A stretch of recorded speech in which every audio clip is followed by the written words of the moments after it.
Jai Hind everyone and good afternoon to all. Am I audible? Good afternoon, Sagar, Sachin, Rashmi.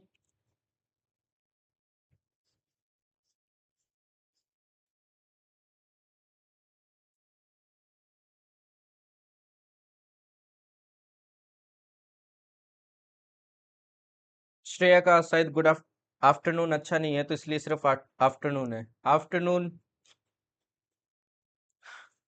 जय Hind Gladwin. प्रणाम स्वीकार नहीं करेंगे प्रियांशु। नमस्ते अनुभव। जय हिंद सुधांशु। सुधांशु शुक्ला, शुभांशु शुक्ला थे कि सुधांशु शुक्ला थे?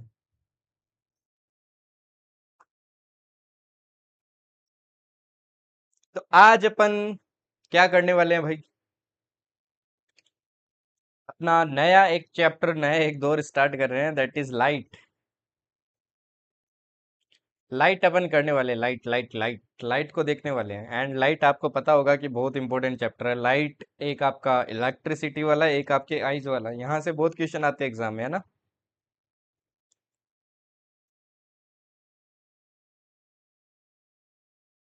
सुधांशु था कि शुभांशु था?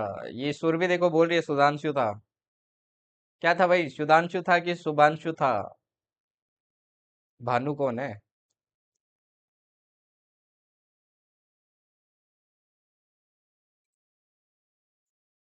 चलो ठीक है। आज मेरा थोड़ा दिमाग खराब है तो आराम से पढ़ लेना, ठीक है ना?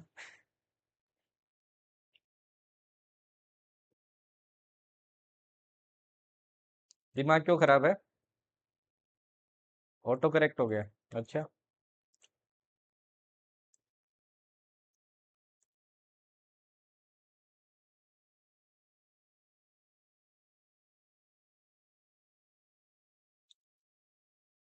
चलो ठीक है, स्टार्ट करते हैं क्लास।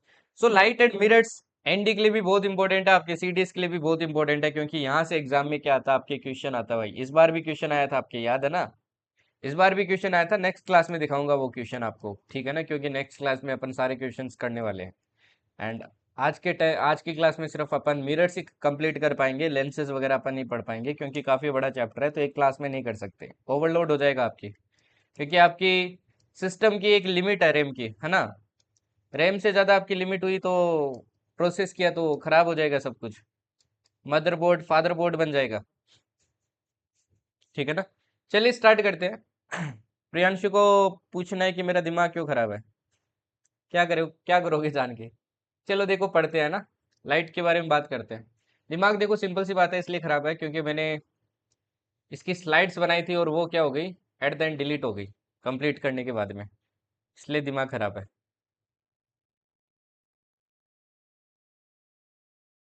ठीक है ना? चलो अभी यहाँ पे फोकस करो।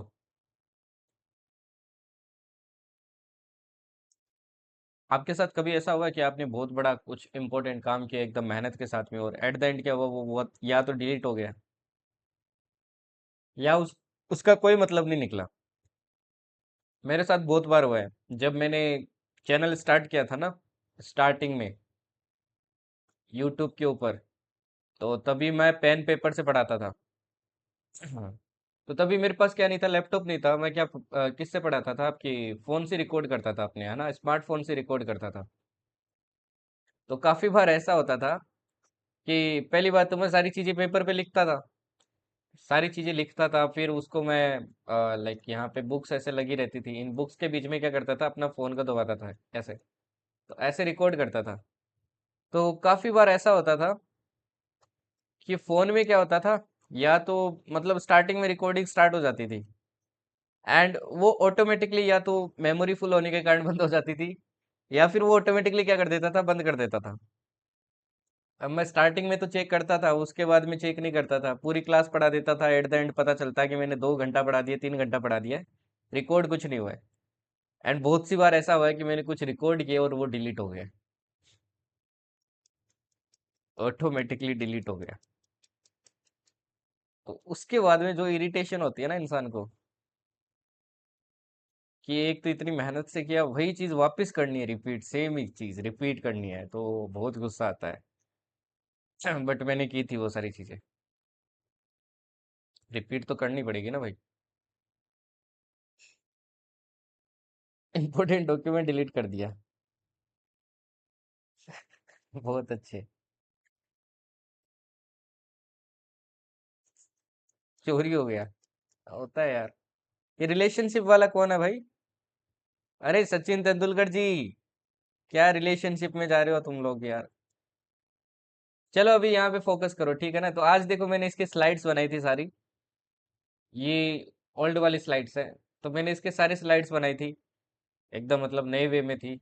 जैसे कि आपके आपको मैं पढ़ाता हूँ। बट वो क्या हो गई, एट द एंड डिलीट हो गई। अब वापस बनाने बैठता उतने में क्लास नहीं होती फिर। मैंने कहा ठीक है, नेक्स्ट वाले से। किस्मत साथ नहीं थी आज। चलो कंटेंट तो सेम ही है। इसको देखो अभी यहाँ पे फोकस करो, ठीक है ना? बहुत इंपॉर्टेंट चैप्टर है ये। बहुत ज्यादा इंपॉर्टेंट चैप्टर है, तो फोकस करना है यहाँ पे। ओके, बातें बाद में करते हैं अभी, वरना फ्यूज उड़ जाएंगे अगेन। इग्नोर मत करना, यहाँ से क्वेश्चन आया था, सीडीएस एनडीए दोनों में क्वेश्चन आता है आपके। हम्म। चलो लाइट के बारे में पढ़ते हैं। देखो लाइट के बारे में आप क्या जानते हो? स्पीड ऑफ लाइट कितनी है भाई? स्पीड ऑफ लाइट कितनी है सभी को पता है ना? 3 × 10⁸ ठीक है। सन से अगर अर्थ पे लाइट आएगी, सन क्या है भाई आपकी? सन क्या है जल्दी से बताओ? सन आपका है luminous body. What is luminous body? Sun आपका लुमिनस बॉडी है। लुमिनस बॉडी क्या होता है भाई? लुमिनस बॉडी क्या होता है? वही मैं लिखता हूँ, प्लेनेट्स। जो आपके प्लेनेट्स है ना, वो सारे के सारे क्या आपके नॉन लुमिनस है, नॉन लुमिनस। तो लुमिनस क्या होता है जल्दी से बताओ? इवन जो आपका मून है ना, वो भी नॉन लुमिनस है। हाँ, लुमिनस मतलब खुद की उसकी लाइट है। ठीक है ना? खुद की क्या है भाई? खुद का इन्वर्टर है उनका। घर में लाइट रहती है उनके एनी टाइम, खुद का है सब कुछ, है ना? सोलर पैनल लगा रखे हैं, खुद ही बिजली बनाते हैं। ठीक है, तो ऑन लाइट, खुद की लाइट है। जबकि सन की मून की देखो खुद की लाइट नहीं है, सन से लेता है। प्लेनेट की तो कोई लाइट ही नहीं है। ठीक है ना? चलिए। तो अगर देखो सन से अर्थ की बात करें, देखो लाइट की स्पीड इतनी ज्यादा होती है। अब अगर सन से आपके अर्थ लाइट आपकी आती है ना, रोशनी आती है, तो इसको आने में कितना टाइम लगता है? ये लगता है आपके 8 मिनट 20 सेकेंड। अब एग्जाम में आपके ऑप्शन में 8 मिनट दिया रहता है, क्योंकि वो अप्रोक्स वैल्यू दे रहती है। एग्जैक्ट आपके कितना लगता है? 8 मिनट 20 सेकेंड लगता है सन से अर्थ पे आपके लाइट पहुंचने में। तो सोच लो सन आपकी लाइट की स्पीड कितनी ज्यादा होगी। ठीक है ना? अब लाइट क्या है? इलेक्ट्रोमैग्नेटिक वेव है। ये पिछली क्लास में मैंने आपको पढ़ा दिया था। Does not require medium to propagate. Electromagnetic क्या होता था भाई? What is electromagnetic? जिसको कोई मीडियम की रिक्वायरमेंट नहीं है आपके प्रोपगेट करने के लिए। ये आपके वैक्यूम में भी क्या कर सकते हैं? ट्रेवल कर सकते हैं। ठीक है। दूसरा देखो, मैंने पिछली क्लास में आपको पढ़ाया था कि लाइट का नेचर कैसा होता है? ट्रांसवर्स नेचर होता है। ये होता है इलेक्ट्रोमैग्नेटिक है, बट नेचर कैसा होता है? ट्रांसवर्स नेचर होता है। ठीक है ना? ओके। कैसा नेचर होता है भाई? ट्रांसवर्स नेचर होता है। ट्रांसवर्स नेचर मतलब vibration of particle perpendicular to wave propagation. जिस डायरेक्शन में आपकी वेव चल रही है ना, उसके परपेंडिकुलर क्या करते हैं? पार्टिकल्स ऐसे वाइब्रेट करते हैं। सपोज करो आपकी वेव कैसे चल रही है? ऐसे चल रही है, इधर चल रही है। ठीक है ना? तो पार्टिकल जो वाइब्रेट करेंगे ना, वो ऐसे परपेंडिकुलर करेंगे। परपेंडिकुलर डायरेक्शन में आपके वाइब्रेशन होगा। ठीक है। अब यहाँ पे एक और इंपॉर्टेंट चीज है जो आपको याद रखनी है। क्या याद रखनी है भाई? If an opaque object between light, मान लो लाइट आपकी, ठीक है ना भाई? मान लो आपकी लाइट है, और ये मान लो एक ओपेक ऑब्जेक्ट आपका। ये क्या है? एक ओपेक ऑब्जेक्ट है। ओपेक का मतलब जानते हो ना? What is opaque? Anyone? Opaque का मतलब क्या होता है? स्क्वायर का ही नहीं बन रहा है, ये बन गया स्क्वायर। ठीक है। ये हो गया भाई आपका ओपेक ऑब्जेक्ट। ओपेक ऑब्जेक्ट मतलब उससे लाइट आपकी पास नहीं कर सकती है। ठीक है ना? अरे ये क्या बोल दिया इसने? गाली तो नहीं दी है ना सृष्टि?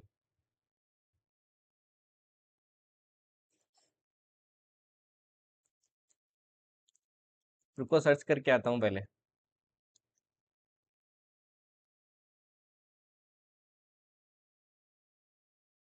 ठीक है, देखो ये ओपेक ऑब्जेक्ट है। इस ओपेक ऑब्जेक्ट पे देखो आप क्या करोगे? एक मान लो पॉइंट सोर्स है, ये पॉइंट सोर्स है। ठीक है ना? ये पॉइंट सोर्स है। ये क्या है भाई? आपका पॉइंट सोर्स है। इस पॉइंट सोर्स से अगर देखो मैं इस पे लाइट डालता हूँ ना, ऐसे ऐसे लाइट डालता हूँ, ये लाइट आ रही है। तो आपकी जो लाइट होती है ना, आपकी जो लाइट होती है ना भाई, ठीक है, लाइट की क्या टेंडेंसी होती है? लाइट होती है ना, उसकी टेंडेंसी होती है कि ये जो इसके कॉर्नर है ना भाई, इसके ये जो कॉर्नर है, इन कॉर्नर पे क्या करने लगती है, ऐसे बैंड करने लगती है, ऐसे क्या करने लगती है आपकी, बैंड करने लगती है, इसके राउंड ऐसे क्या करने लगती है आपकी, बैंड करने लगती है। ये जो लाइट का आपका बेंडिंग का नेचर होता है ना, ये जो बैंड करती है, ये जो आपके लाइट क्या करती है, ऐसे बैंड करती है, इसी को क्या बोलते हैं अपन, इसी को बोलते हैं डिफ्रेक्शन ऑफ लाइट। इसी को क्या बोलते हैं, डिफ्रेक्शन ऑफ लाइट।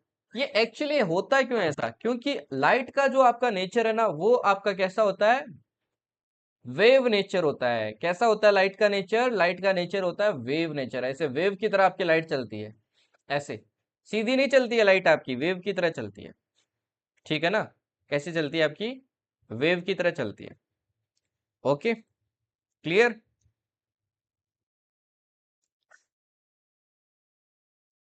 ठीक है ना भाई, क्लियर है ना सभी को। नहीं नहीं सृष्टि, तुमसे कोई एनर्जी नहीं निकलती है, तुम नॉन लुमिनस हो। जमीन पे आ जाओ वापिस। ठीक है ना। अरे मजाक में बोला था यार, तुम लोग क्या सीरियसली ले लेते हो। ठीक है, तो लाइट का नेचर कैसा होता है भाई, वेव नेचर होता है। कैसा होता है, वेव नेचर। अब अलग अलग साइंटिस्ट ने भाई आपका लाइट का अलग अलग नेचर बताया। लाइट का नेचर किसी ने क्या बोला भाई, वेव है, और किसी ने क्या बोला आपका लाइट का जो नेचर होता है ना, ये पार्टिकल नेचर होता है, मतलब जैसे पार्टिकल बिहेव करता है ना, वैसा बिहेव करता है। आगे जाके आपके साइंटिस्ट ने जाके क्या बोला भाई, लाइट होती है वो वेव भी होती है, और आपकी क्या होती है, पार्टिकल नेचर भी होती है। तो ध्यान रखना, लाइट आपकी वेव भी होती है और पार्टिकल नेचर भी होती है, जब आपकी क्वांटम थ्योरी आती है। ठीक है ना, जब आपकी क्वांटम थ्योरी आती है, तब क्या पता चलता है कि लाइट आपकी वेव नेचर की भी होती है और पार्टिकल नेचर की भी होती है। तो अभी आपने देखा डिफ्रेक्शन क्या होता है, ऐसे ही आपका एक होता है इंटरफेरेंस, एक होता है पोलराइजेशन। तो लाइट आपकी ये सारे प्रिंसिपल फॉलो करती है, diffraction, interference, polarisation, reflection, refraction. ये रिफ्लेक्शन रिफ्रैक्शन वगैरह आप क्या करोगे, आगे पढ़ोगे। ठीक है ना, समझ में आया ना। तो ये जान लिया अपन ने लाइट के बारे में। ठीक है, तो ये चीज देखो मैंने यहाँ पे आपके लिख दिया है। Initial path was thought to be a wave nature. Initial क्या माना गया कि लाइट क्या भाई आपकी वेव नेचर की है। बाद में पता चला कि नहीं, आपकी जो लाइट होती है वो कैसी होती है, आपकी पार्टिकल नेचर की होती है। ठीक है ना, आपके पार्टिकल कैसे होते हैं, सॉरी आपके लाइट कैसी होती है, पार्टिकल नेचर की होती है। फिर आपकी मैंने बताया क्वांटम थ्योरी आती है, आज के टाइम पे फिजिक्स आपके क्वांटम पे चलती है। तो क्वांटम थ्योरी ने क्या बोला कि भाई लाइट आपकी वेव नेचर की भी होती है, पार्टिकल नेचर की भी होती है। आप लड़ाई लड़ाई क्या करो भाई, सब लोग बंद करो। ठीक है ना, तो आपके ये क्या होते हैं, जो लाइट के आपके फोटोन्स होते हैं ना, ये पैकेट्स की तरह होते हैं, एनर्जी पैकेट्स की तरह, जिनकी एनर्जी कितनी होती है, एच होती है। ठीक है ना। ओके, चलिए नेक्स्ट देखिए। लाइट को फ्रीज कर दिया, अच्छा। चलो नेक्स्ट देखो। नेक्स्ट बात करते हैं भाई अब टाइप्स ऑफ मिरर के बारे में। अब अपन ने ये तो पढ़ लिया, अब मिरर के बारे में अपन जानेंगे, उसके बाद में अपन रिफ्लेक्शन ऑफ लाइट के बारे में जानेंगे, उसके बाद में स्फेरिकल मिरर के बारे में जानेंगे। अब इस बार देखो आपके प्लेन मिरर से क्वेश्चन आया था। प्लेन मिरर और आपके कॉन्वेक्स मिरर से, दोनों से मिला के आपके क्वेश्चन आया था। आई थिंक क्वेश्चन क्या था कि कौन सा मिरर है इनमें से जो हमेशा आपके इरेक्ट इमेज बनाता है, ऐसे था शायद क्वेश्चन, एग्जैक्ट मेरे को याद नहीं है, ऐसा सही कुछ क्वेश्चन था। तो सबसे पहले प्लेन मिरर की बात करते हैं। प्लेन मिरर कौन सा होता है भाई, प्लेन मिरर वो मिरर होता है जिसमें आप रोज क्या देखते हो, अपने आप को संवारते हो, है ना। आप एक बार देखते हो तो आप खुद को सुंदर लगते हो, फिर और ध्यान से देखते हो तो थोड़े और बुरे लगने लगते हो, थोड़े और ध्यान से देखते हो तो और गंदे लगने लगते हो। ऐसे करते करते क्या होता है, एट दैट डिस्प्रेशन में चले जाते हो और कांच में देखना छोड़ देते हो। तो वही वाला क्या होता है, प्लेन मिरर होता है। ठीक है ना। अब प्लेन मिरर की बात करें तो प्लेन मिरर के बारे में कुछ चीजें जानना बहुत जरूरी है। ओके, प्लेन मिरर के बारे में कुछ चीजें जानना बहुत जरूरी है।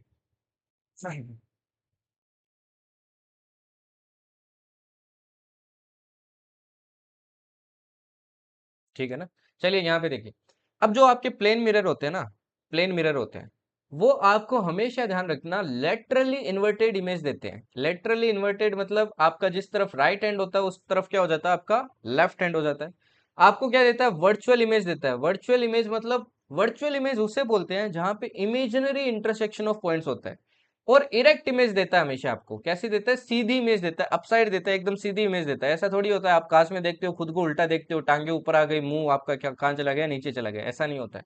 तो ध्यान रखना, प्लेन मिरर कैसी इमेज देता है, laterally inverted, virtual and erect. ठीक है ना, laterally inverted, virtual and erect आपको क्या देता है, इमेज देता है। जरा यहाँ पे समझ लो कि रियल इमेज और आपकी वर्चुअल इमेज में एक्चुअली फर्क क्या है। ठीक है ना, ये देखो मैंने यहाँ लिखा रियल इमेज, और यहां लिख रहा हूं मैं आपकी वर्चुअल इमेज, दोनों में देख लो फर्क क्या है। फर्क देख लो, क्योंकि आगे ये वर्ड आपके बार बार आएंगे, ठीक है ना, ये क्या होंगे, बार बार रिपीट होंगे। जैसे देखो ये आपकी मिरर है ना, ये कौन सी मिरर है, ये कॉनकेव मिरर आपके आगे जाके आगे थोड़ी देर में पढ़ने वाले हो आप। इसमें देखो जब आप क्या करते हो, इमेज बनाते हो, है ना, तो मान लो आपने एक लाइट ऐसे गुजारी और ये क्या हुआ, कहाँ से, फोकस से पास हुई। फिर एक मान लो आपके फोकस से आपने और ये ऐसे। तो यहाँ पे देखो एक्चुअल में मिरर के इस साइड में देखो इंटरसेक्शन, रियल में इंटरसेक्शन हो रहा है। अगर रियल में आपके पॉइंट्स का इंटरसेक्शन होके कोई इमेज बन रही है ना, तो उसको क्या बोलते हैं, रियल इमेज बनते हैं। इसको क्या बोलते हैं, रियल इमेज। वहीं सपोज करो आपकी कुछ इमेज ऐसे बनती कि पहली रे ऐसे जाती और दूसरी रे मान लो ऐसे जाती। अब ना ये जो आपकी रेज है, ये देखो मिरर के कहीं पीछे जाके क्या होगी, दोनों मिलेगी। पीछे जाके क्या होगी, मिलेगी, आगे तो देखो कभी मिलने वाली नहीं है। अब पीछे देखो यार, मिरर के पीछे कुछ है थोड़ी, मिरर के पीछे तो कोई दुनिया ही नहीं है ना, ठीक है। तो ये मिरर के पीछे जाके देखो कहीं ना कहीं मिल रही है। तो ये क्या हो रहा है, एक तरीके से इमेजिनरी इंटरसेक्शन हो रहा है। तो ये इमेजिनरी इंटरसेक्शन से जो इमेज बनती है ना, इसको बोलते हैं वर्चुअल इमेज। ऐसा ही देखो आपके प्लेन मिरर में होता है, ऐसा ही क्या होता है आपके प्लेन मिरर में होता है ना। अब प्लेन मिरर होता है, ये मान लो आपका प्लेन मिरर है। आप मान लो अगर यहाँ खड़े हो, ठीक है ना, आप यहाँ खड़े हो, तो इमेज कहाँ बनती है, इसके पीछे बनती है ना, मिरर के अंदर बनती है कहीं पीछे जाके। तो क्या बनती है भाई, आपकी वर्चुअल इमेज बनती है। वो क्या है, वर्चुअल इंटरसेक्शन आपका पॉइंट का। तो वर्चुअल इमेज देता है, इरेक्ट देता है और लेटरली इन्वर्टेड देता है, ठीक है ना। दूसरा पॉइंट बहुत इंपॉर्टेंट पॉइंट है, यहाँ से न्यूमेरिकल भी आता है। दूसरा पॉइंट क्या है देखो, दूसरा पॉइंट है कि आपके प्लेन मिरर में हमेशा ऑब्जेक्ट डिस्टेंस इमेज डिस्टेंस के बराबर होता है और ऑब्जेक्ट का साइज आपके इमेज साइज के बराबर होता है, ठीक है ना। इसका क्या मतलब कि मैग्निफिकेशन हमेशा क्या होता है, 1 होता है। मैग्निफिकेशन क्या होता है, ratio of size of image divided bye size of object. Magnification क्या होता है भाई, व्हाट इज मैग्निफिकेशन। मैग्निफिकेशन का देखो आपका फॉर्मूला होता है size of image, height of image divided by height of object, या फिर ये भी बोल सकते हो distance of image divided by distance of object. ये हमेशा वैल्यू क्या रहती है, 1 रहती है। कैसे समझो, यहाँ पे ये जो ऊपर लिखा है इसका क्या मतलब है। ये मान लो आपकी प्लेन मिरर है, ठीक है ना। मैंने अपने घर में एक प्लेन मिरर लगवा लिया, क्योंकि मेरे को सुबह सुबह अपनी शक्ल देखनी है उठते ही, ठीक है ना। तो ये मान लो आपका प्लेन मिरर है। ये जो डैश डैश लाइन बनाते हैं ना, इसका मतलब है इधर से क्या है, ये पॉलिश्ड है। एक साइड से आपको पता है ना, मिरर क्या होता है, पॉलिश्ड होता है, ठीक है। और ये मान लो भाई जमीन हो गई, ठीक है। ये क्या हो गई, जमीन हो गई, जमीन, ओके। अब यहाँ पे मान लो मैं खड़ा हूँ, मैं क्या कर रहा हूँ, यहाँ पे खड़ा हूँ, मैं नहीं हूँ भाई, ये कोई और है, ठीक है ना। और इसकी इमेज कहाँ बनेगी, मान लो ये यहाँ से मिरर से मान लो आपके इतनी दूरी पे खड़े हैं। देखो मिरर से जो ऑब्जेक्ट की डिस्टेंस होती है ना, मतलब आप यहाँ पे आप हो, ठीक है ना। तो मिरर से जो ऑब्जेक्ट, आप ऑब्जेक्ट की तरह हो, तो ऑब्जेक्ट की जो डिस्टेंस होती है ना, इसको डिनोट करते हैं अपन किससे, यू से करते हैं। ये मान लो आपकी कितनी है, सपोज करो 40 सेंटीमीटर है। तो आपकी जो इमेज बनेगी, जो मिरर के पीछे बनेगी, है ना, आपकी जो इमेज बनेगी मिरर के पीछे, ये आपकी इमेज बन रही है मिरर के पीछे। ये इमेज ध्यान रखना सेम डिस्टेंस पीछे बनेगी आपकी, जितना डिस्टेंस यहाँ पे है ना। अब इमेज डिस्टेंस को याद रखना, वी से अपन क्या करते हैं, डिनोट करते हैं। ये आपके 40 सेंटीमीटर पीछे बनेगी आपके मिरर से, मतलब जितना डिस्टेंस यहाँ पे होगा उतना डिस्टेंस आपका कहाँ होगा, यहाँ होगा। जो हाइट पहले थी, जो हाइट आपकी पहले थी, ठीक है ना, ऑब्जेक्ट की जो हाइट थी वही क्या होगी, इमेज की हाइट होगी। अगर ये मान लो एच है ना, तो ये भी क्या होगा, आपके एच होगा। ये भी क्या होगा, आपके एच होगा, ठीक है ना भाई। समझ में आ गया ना, सिंपल सी बात है, ठीक है। अब एक और चीज ध्यान रखना, अगर आपको अपनी पूरी इमेज देखनी है, अगर मान लो कोई एच हाइट का आदमी है, ये मान लो आपके एच हाइट का आदमी है, इसके हाइट कितनी है, एच है, सपोज करो। और ये चाहता है कि मैं मेरी पूरी इमेज देखो इस मिरर के अंदर, तो इसको कितने मिनिमम हाइट की आपकी इमेज चाहिए। तो इसको ध्यान रखना, कितने मिनिमम हाइट की आपकी सॉरी मिरर चाहिए, मिनिमम इसकी हाफ हाइट की क्या चाहिए, इसको मिरर चाहिए। कम से कम ना खुद के हाइट के हाफ आपकी क्या होनी चाहिए, मिरर होनी चाहिए। अगर आप इसको पूरा अपने आप को देखना है इस मिरर के अंदर, तो आप कभी भी मिरर खरीदो ना अपने लिए, तो कम से कम अपनी हाइट से आधा, आधे से तो ज्यादा खरीदना, ठीक है ना। आधे से तो ज्यादा खरीदना। वरना खुद को पूरा नहीं देख पाओगे। अगर पूरा नहीं देखना है, सिर्फ शक्ल देखनी है, तो बात अलग है, ठीक है। तो ये चीज ध्यान रखना। अब कभी कभी ना एग्जाम में आपसे क्वेश्चन पूछ लेता है, पहले बोलता है कि ये भाई इन दोनों की दूरी मान लो आपकी कितनी है। आपको क्वेश्चन में बोलेगा कि पहले मान लो आपके ना ये आदमी 60 सेंटीमीटर दूर खड़ा था मिरर से, ये चल के 20 सेंटीमीटर क्लोज चला गया, 20 सेंटीमीटर क्लोज चला गया मतलब 40 सेंटीमीटर हो गया।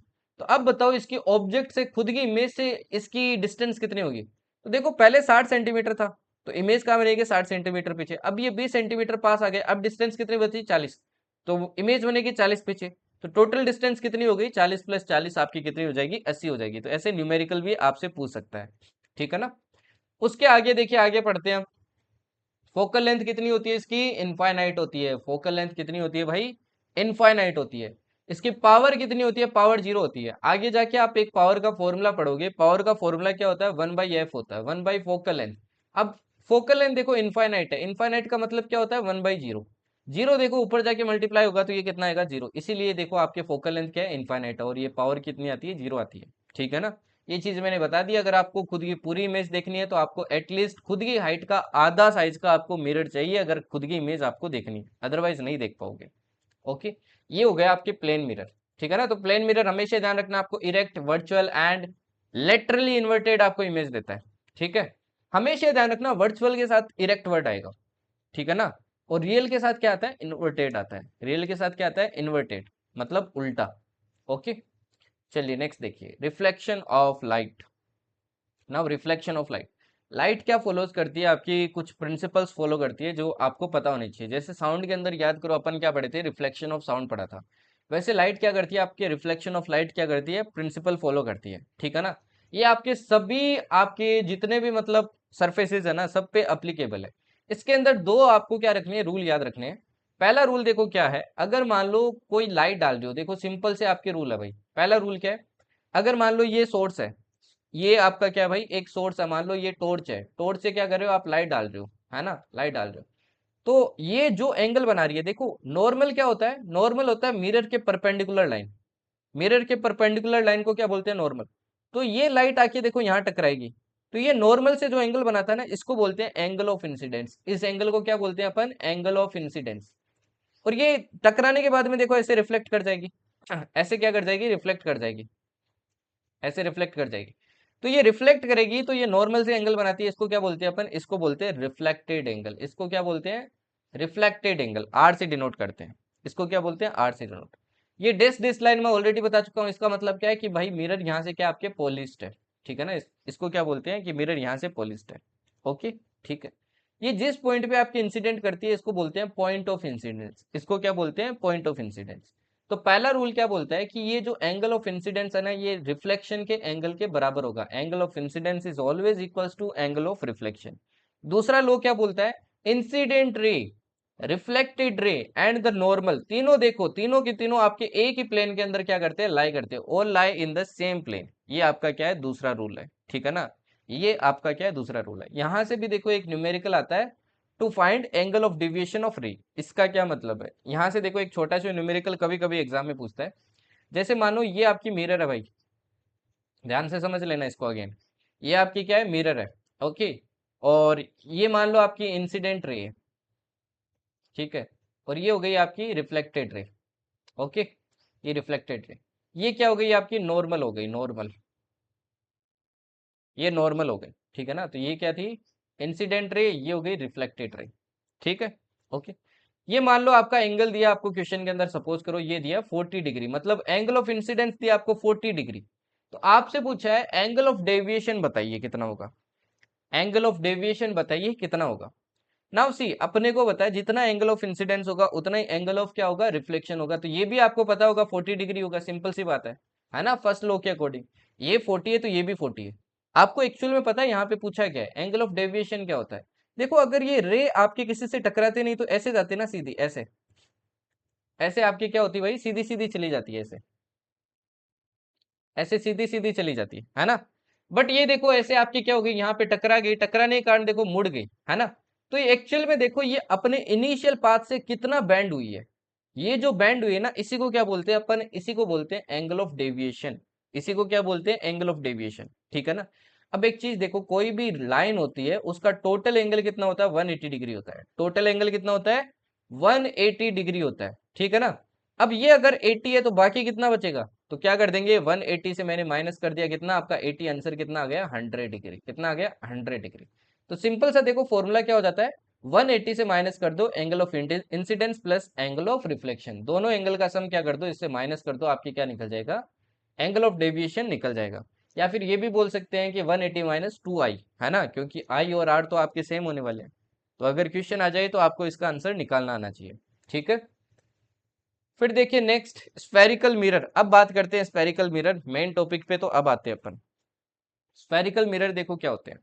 स्फेरिकल मिरर वो होते हैं, मान लो एक आपकी सरफेस है और वो कैसा दिखता है, स्फीयर जैसा दिखता है, ये दिख रहा है आपको। ये मान लो एक पूरा कांच है, ये क्या है, एक पूरा कांच है, ठीक है ना भाई। ओके, इससे मैं क्या करने वाला हूँ, ये जो स्फीयर है ना, इससे मैं आपके दो टाइप के मिरर काटने वाला हूँ। ठीक है ना, दो टाइप के क्या करने वाला हूँ, मिरर काटने वाला। पहले मैं मिरर कौन सा काटूंगा, पहले मैं काटता हूँ आपके कौन सा, कॉनकेव मिरर। पहले काटूंगा कॉनकेव मिरर, फिर काटूंगा कॉन्वेक्स मिरर। कॉनकेव मिरर देखो क्या होता है। सब पे सपोज करो मैं क्या करता हूँ, ऐसे आपके एक मिरर यहाँ से कट कर लेता हूँ, सपोज करो यहाँ से ऐसे एक मिरर क्या कर लेता हूँ, कट कर लेता हूँ ऐसे। ठीक है, ये जो मिरर मैंने कट किया है ना, और इसके बाहर वाले सरफेस को क्या कर देता हूँ, ये देखो जो इनवर्ड वाला सरफेस है ना, इसको तो एकदम मतलब पड़ा रहने देता हूँ, इस पे तो मतलब मस्त चमक है। ये जो बाहर वाला सरफेस है ना, ये जो कर्व है इसे, इस पे क्या कर देता हूँ, पॉलिश कर देता हूँ। जब मैंने बाहर वाले पे पॉलिश कर दिया और अंदर वाला क्या होता है आपका चमक जैसा होता है, इसको बोलते हैं अपन कॉनकेव मिरर। ठीक है ना, इसको क्या बोलते हैं, कॉनकेव मिरर। ऐसा दिखता है ये, देखो ऐसे, ऐसा दिखता है ये, है ना। तो बाहर वाला क्या हो गया, पॉलिश, अंदर वाला क्या हो गया, चमक। ठीक है ना। अब इस मिरर को ना अपन कन्वर्जिंग मिरर भी बोलते हैं। क्या बोलते हैं इस मिरर को, अपन इस मिरर को कन्वर्जिंग मिरर भी बोलते हैं। ठीक है ना, क्या बोलते हैं, कन्वर्जिंग मिरर। क्योंकि यहाँ पे रेज ऑफ लाइट डालोगे ना, आगे जाके आपको पता चलेगा सारी की सारी रेज क्या हो जाती है, कन्वर्ज हो जाती है आपके कहाँ पे, फोकस के ऊपर। ठीक है ना, तो सारी रेज कन्वर्ज हो जाती है, इसलिए कन्वर्जिंग मिरर भी बोलते हैं। ठीक है ना। Reflecting surface is curved inwards, means faces toward centre of sphere. जो रिफ्लेक्टिंग सरफेस होता है वो देखो इनवर्ड आपके कर्व होता है, मतलब ये सेंटर ऑफ स्फीयर की तरफ देखो आपके क्या करता है, फेस करता है। ठीक है ना। Like inner side of spoon, spoon देखिए ना, स्पून का अगर आप अंदर वाला साइड लो तो उसको आप क्या बोल सकते हो, कॉनकेव मिरर बोल सकते हो। कॉन्वेक्स क्या होता है, एकदम उल्टा, एकदम उल्टा। जैसे मान लो मैंने यहां से कट किया, बाहर वाला चमक रहने दिया और अंदर की साइड मैंने क्या कर दिया, अंदर की साइड आपके कलर कर दिया, अंदर की साइड मैंने क्या कर दिया, पॉलिश कर दिया इस बार। अब अंदर की साइड पॉलिश कर दूंगा तो ये देखो कुछ ऐसा दिखेगा, अंदर की साइड मैंने पॉलिश कर दिया, मतलब ये एक तरीके से चम्मच को उल्टा रखना जैसा हो गया। तो ये क्या होगा, ये कन्वर्जिंग था तो ये डाइवर्जिंग होगा, इस पे देखो रे डालोगे तो डाइवर्ज हो जाएगी ऐसे, है ना। तो ये डाइवर्जिंग होता है, कैसा होता है आपका, डाइवर्जिंग, ये होता है डाइवर्जिंग। ठीक है, okay. Reflecting surface is curved outwards, reflecting surface देखो बाहर होता है, मतलब रिवर्स साइड ऑफ स्पून की तरह होता है, ये कैसा होता है, रिवर्स साइड ऑफ स्पून की तरह आपके होता है। समझ गए ना। ठीक है, चलिए आगे बढ़ते हैं। अब कुछ अपन मिरर से रिलेटेड अपन क्या पढ़ेंगे, टर्मिनोलॉजी पढ़ेंगे। ठीक है ना, इन टर्म्स को समझना बहुत जरूरी है, क्योंकि न्यूमेरिकल अगर आपको लगाना है तो टर्म्स आपको आना चाहिए। न्यूमेरिकल वैसे उतना पूछ नहीं रहा आपके, मतलब उतना भी ज्यादा आपके रिसेंटली मैंने नहीं देखा इतना न्यूमेरिकल पूछ रहा है, बट आपको आइडिया होना चाहिए, कभी भी पूछ सकता है भाई। ओके, यूपीएससी का कुछ भरोसा भरोसा नहीं है आपके, सीडीएस में तो पूछ सकता है, एनडी में तो पूछता ही है, बट सीडीएस में कम पूछ रहा है यहाँ से। ठीक है ना। अब पहली टर्म देखो क्या है, टर्म्स को थोड़ा ध्यान से समझ लेना। पहली टर्म है pole, centre of reflecting surface lies on surface. क्या होता है यहाँ पे देखो, थोड़ा सा यहाँ फोकस कर लेना, ठीक है ना। ओके, मैं एक मिरर बना रहा हूँ, दोनों में से कोई मिरर बना लो, सब में सेम ही होने वाला है। ठीक है ना। तो मैं बना रहा हूँ आपकी कौन सा, कॉनकेव वाला, कॉनकेव के हिसाब से आपको बता रहा हूँ मैं। ये आपका कॉनकेव मिरर भाई, ठीक है ना, ये क्या है, कॉनकेव मिरर। ओके, अब कॉनकेव मिरर का हाँ, ये जो रिफ्लेक्टिंग सरफेस है, इसका ये जो सेंटर होगा ना भाई, इसका ये जो सेंटर होगा, इसी को अपन क्या बोलते हैं, पोल बोलते हैं। इसको क्या बोलते हैं, पोल बोलते हैं। ठीक है ना, इसको क्या बोलते हैं अपन, पोल बोलते हैं, और पी से अपन क्या करते हैं, इसको डिनोट करते हैं। समझ गए। फिर दूसरा देखो क्या है, दूसरा आपके प्रिंसिपल एक्सिस। प्रिंसिपल एक्सिस क्या होता है, imaginary line passing through centre of curvature and pole normal to mirror. ये वो इमेजिनरी लाइन है जो सेंटर ऑफ कर्वेचर और पोल से पास होती है। अच्छा, सेंटर ऑफ कर्वेचर क्या होता है, अभी देखो एक स्फीयर से आपने क्या किया था, एक स्फीयर से आपने इस मिरर को कट किया है। अगर देखो मैं इसको पूरा स्फीयर बनाता हूं, तो इस स्फीयर का कोई ना कोई सेंटर था ना। वो जो स्फीयर का सेंटर था ना, वो जो स्फीयर का सेंटर था, ये मान लो यहाँ पे है। इस सेंटर को ही अपन क्या कहते हैं, सेंटर को बोलते हैं अपन सेंटर ऑफ कर्वेचर। इसको क्या बोलते हैं, सेंटर ऑफ कर्वेचर, सी से डिनोट करते हैं। और एक इमेजिनरी लाइन जो आपके सेंटर ऑफ कर्वेचर और पोल से पास होती है उसको क्या बोलते हैं अपन, इसको बोलते हैं प्रिंसिपल एक्सिस। इसको क्या बोलते हैं, प्रिंसिपल एक्सिस, ठीक है ना भाई। Okay, principal axis. इसके बाद में देखिए नेक्स्ट आता है आपका क्या भाई, नेक्स्ट आता है radius of curvature. Centre of curvature मैंने बता दिया आपको। रेडियस ऑफ कर्वेचर देखो क्या होता है, what is radius of curvature. अब देखो सेंटर को बोला अपन ने सेंटर ऑफ कर्वेचर। अब जो इस जिस स्फीयर से आपने इसको कट किया उसका जो रेडियस था, रेडियस मतलब सेंटर से लेके पोल तक का डिस्टेंस, इस डिस्टेंस को क्या बोलते हैं अपन, रेडियस ऑफ कर्वेचर बोलते हैं। इसी को क्या बोलते हैं, रेडियस ऑफ कर्वेचर। तो ये क्या एक्चुअल में एक डिस्टेंस है, ठीक है ना। ये क्या एक्चुअल में एक डिस्टेंस है। तो सी से लेके पी तक की डिस्टेंस को अपन क्या बोलते हैं, radius of curvature, that is capital R. ठीक है। Focus, focus any ray parallel to principal axis after reflection passes through a point on principal axis called focus। ये देखो बहुत इंपॉर्टेंट डेफिनेशन आपके फोकस की। फोकस की डेफिनेशन देखो क्या है, कि अगर आप क्या करते हो, ये जो प्रिंसिपल एक्सिस है इसके कोई भी पैरेलल रे डालते हो, ऐसे मान लो आपने पैरेलल रे क्या करी, इंसिडेंस करवाई, तो ये यहां से टकराने के बाद में जब आपकी ये रिफ्लेक्ट होगी और ऐसे पास होगी, तो ये हमेशा ध्यान रखना आपके जिस पॉइंट से पास होगी ना यहाँ पे इस प्रिंसिपल एक्सेस के, वो क्या होगा, फोकस होगा। मतलब हमेशा फोकस से ही क्या होगा, आपके पास होगा।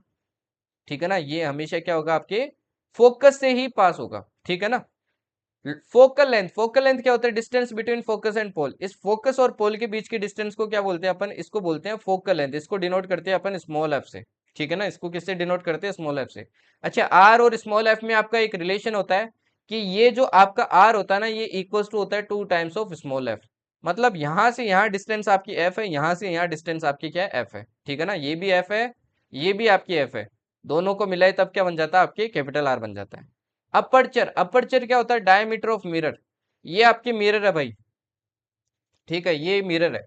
इस मिरर की ये जो डायमीटर है ना, ये आपकी चौड़ाई है। इस चौड़ाई को क्या बोलते हैं अपन, इसी को बोलते हैं अपर्चर। इसी को क्या बोलते हैं अपन, अपर्चर बोलते हैं। समझ गए ना। ठीक है। अब यहीं पे देखो, अगर मान लो आपके क्या होता है, कॉनकेव मिरर होता तो कॉनकेव मिरर क्या, सॉरी कॉन्वेक्स मिरर होता तो क्या बनता, उल्टा बनता है इसे। अंदर की साइड में क्या होता है आपके, पॉलिश्ड होता है इसे। अंदर की साइड में पॉलिश्ड होता। तो इस वाले केस में देखो जरा, थोड़ी चीजें चेंज हो जाती, टर्मिनोलॉजी सेम ही रहती है, बस चीजें चेंज हो जाती है। अब देखो इसका सेंटर कहाँ बनेगा, इधर की साइड बनेगा, तो सेंटर ऑफ कर्वेचर कहाँ बनता है, यहाँ बनता है। ठीक है ना। इसका फोकस भी देखो इधर बनेगा। ठीक है ना। बट ऑब्जेक्ट कहाँ रखा जाएगा, यहाँ रखा जाएगा। तो यहाँ पे देखो फोकस कैसे डिफाइन किया है, कि कोई भी रे अगर इंसिडेंट करवाओगे, तो वो देखो इस पे आपकी इंसिडेंट करेगी तो ऐसे चली जाएगी। तो रियल में देखो आपके, अगर मैं इस रे को देखो ऐसे आगे एक्सटेंड करूं, तो रियल में कोई रे आपकी क्या नहीं करेगी, इसमें इंसिडेंट नहीं करती है। यहाँ पे क्या करती है, इमेजिनरी रे आपके पास होती है, किससे, फोकस से। ठीक है ना। रियल में तो रे देखो आपकी ऐसे चली जाएगी, बट इमेजिनरी रे अपन आप मान सकते हैं कि किससे पास होगी, आपके फोकस से पास होगी। ठीक है ना। तो ये भी आपको ध्यान रखना है। ओके।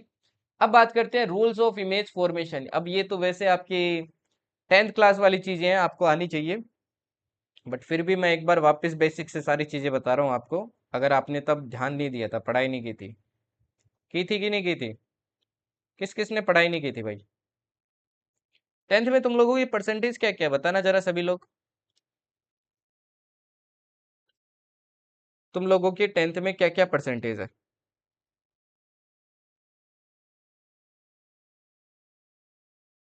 और जो कोविड वाले बैच से था ना, वो कोविड भी लिखना साथ में। पता चले 100% दे दिए स्कूल वालों ने, आता जाता कुछ है नहीं।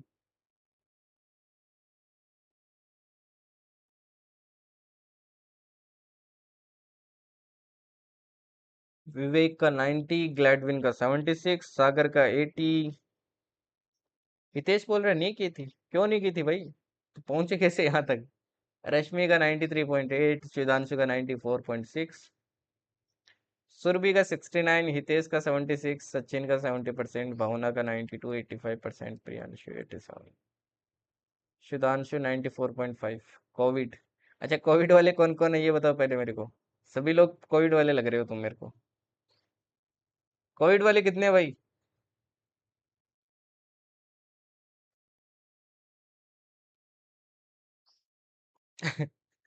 गवर्नमेंट स्कूल था, साइंस और इंग्लिश का टीचर ही नहीं था। अरे फिर भी 82 तो बहुत बना लिए। मेरा 91 था। कोविड वाला कोई नहीं है। अच्छा, पहले दे दिया था क्या exam?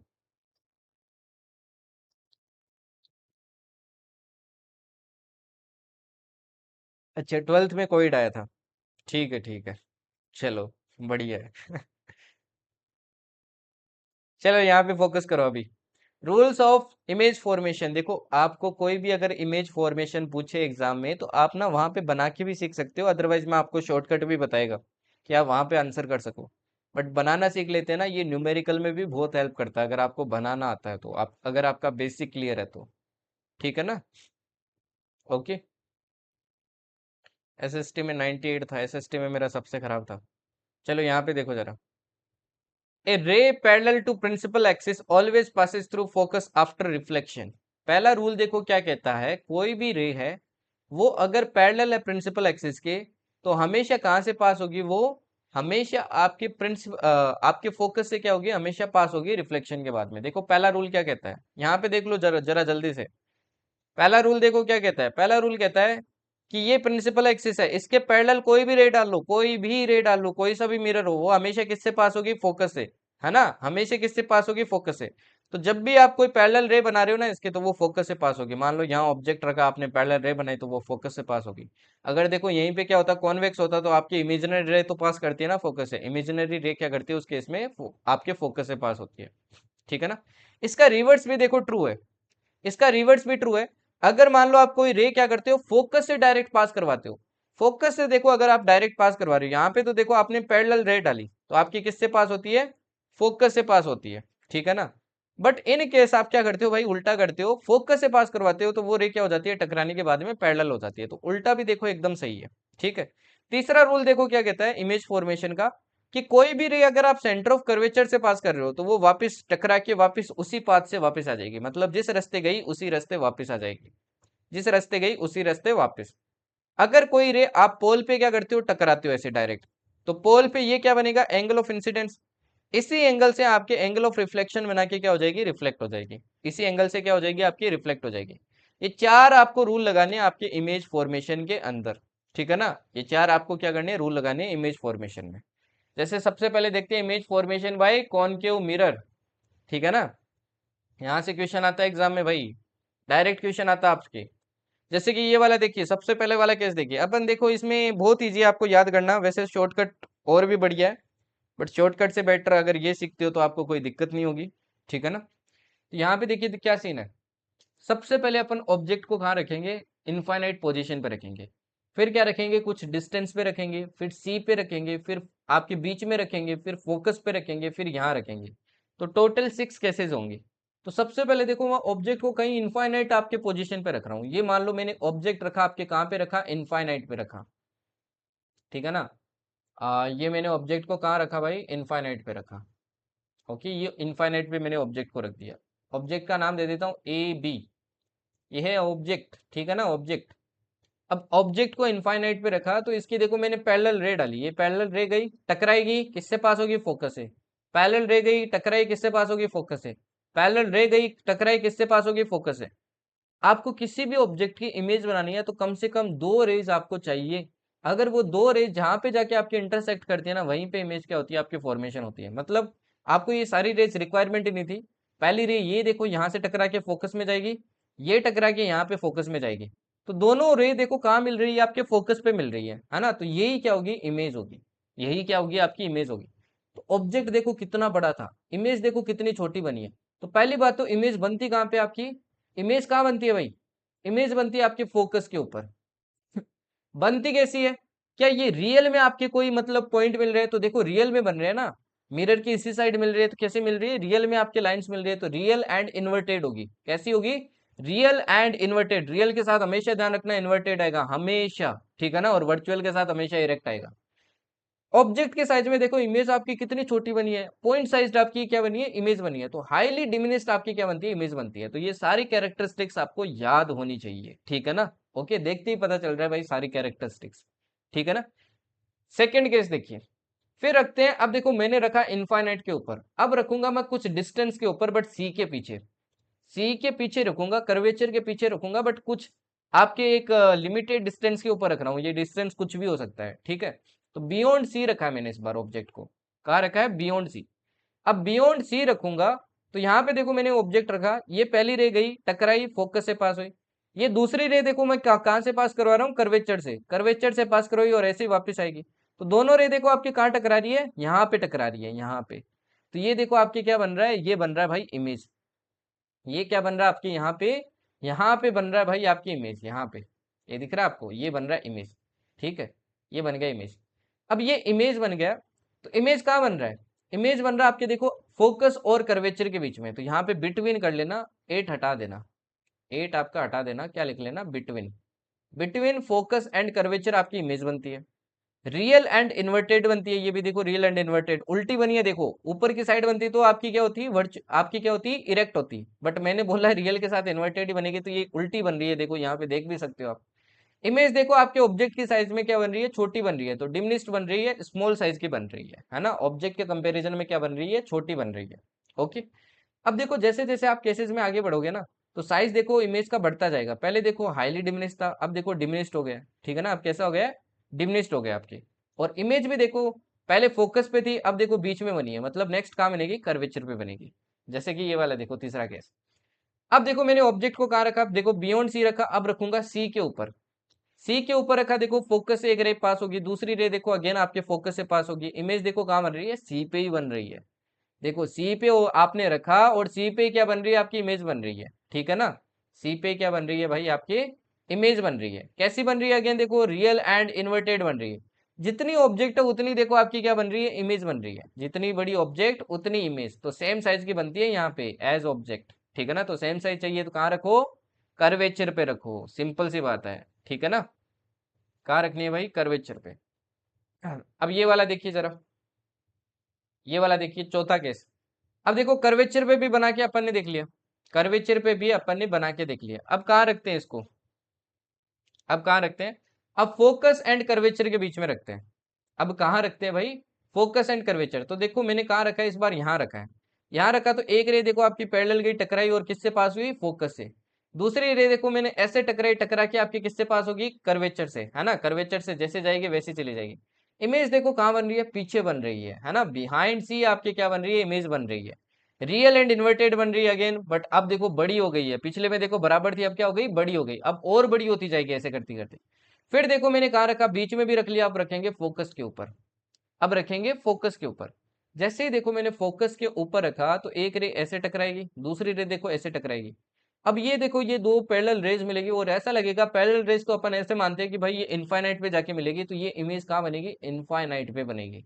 Again real and inverted होगी और हाईली एनलार्ज्ड होगी। देखो ये कितनी बड़ी बनेगी, बहुत बड़ी बनेगी, इनफाइनाइट पे बनेगी और बहुत बड़ी बनेगी। तो चीजें देखो क्या होती गई, जैसे जैसे अपन ने डिस्टेंस पास लेके गए, वैसे वैसे आपकी इमेज बड़ी होती गई, और वैसे वैसे आपकी इमेज क्या बनती गई, दूर बनती गई, ठीक है ना। अब एक स्पेशल केस है जिसमें आपकी रियल इन्वर्टेड नहीं बनता है। ओनली वन आपका स्पेशल केस है जो एग्जाम में सबसे ज्यादा आपसे पूछता है, जिसमें रियल एंड इन्वर्टेड नहीं बनता है। कॉनकेव मिरर की बात कर रहे हैं अपन, ठीक है ना। ये कॉनकेव मिरर है, कॉन्वेक्स की तो बात ही नहीं कर रहे।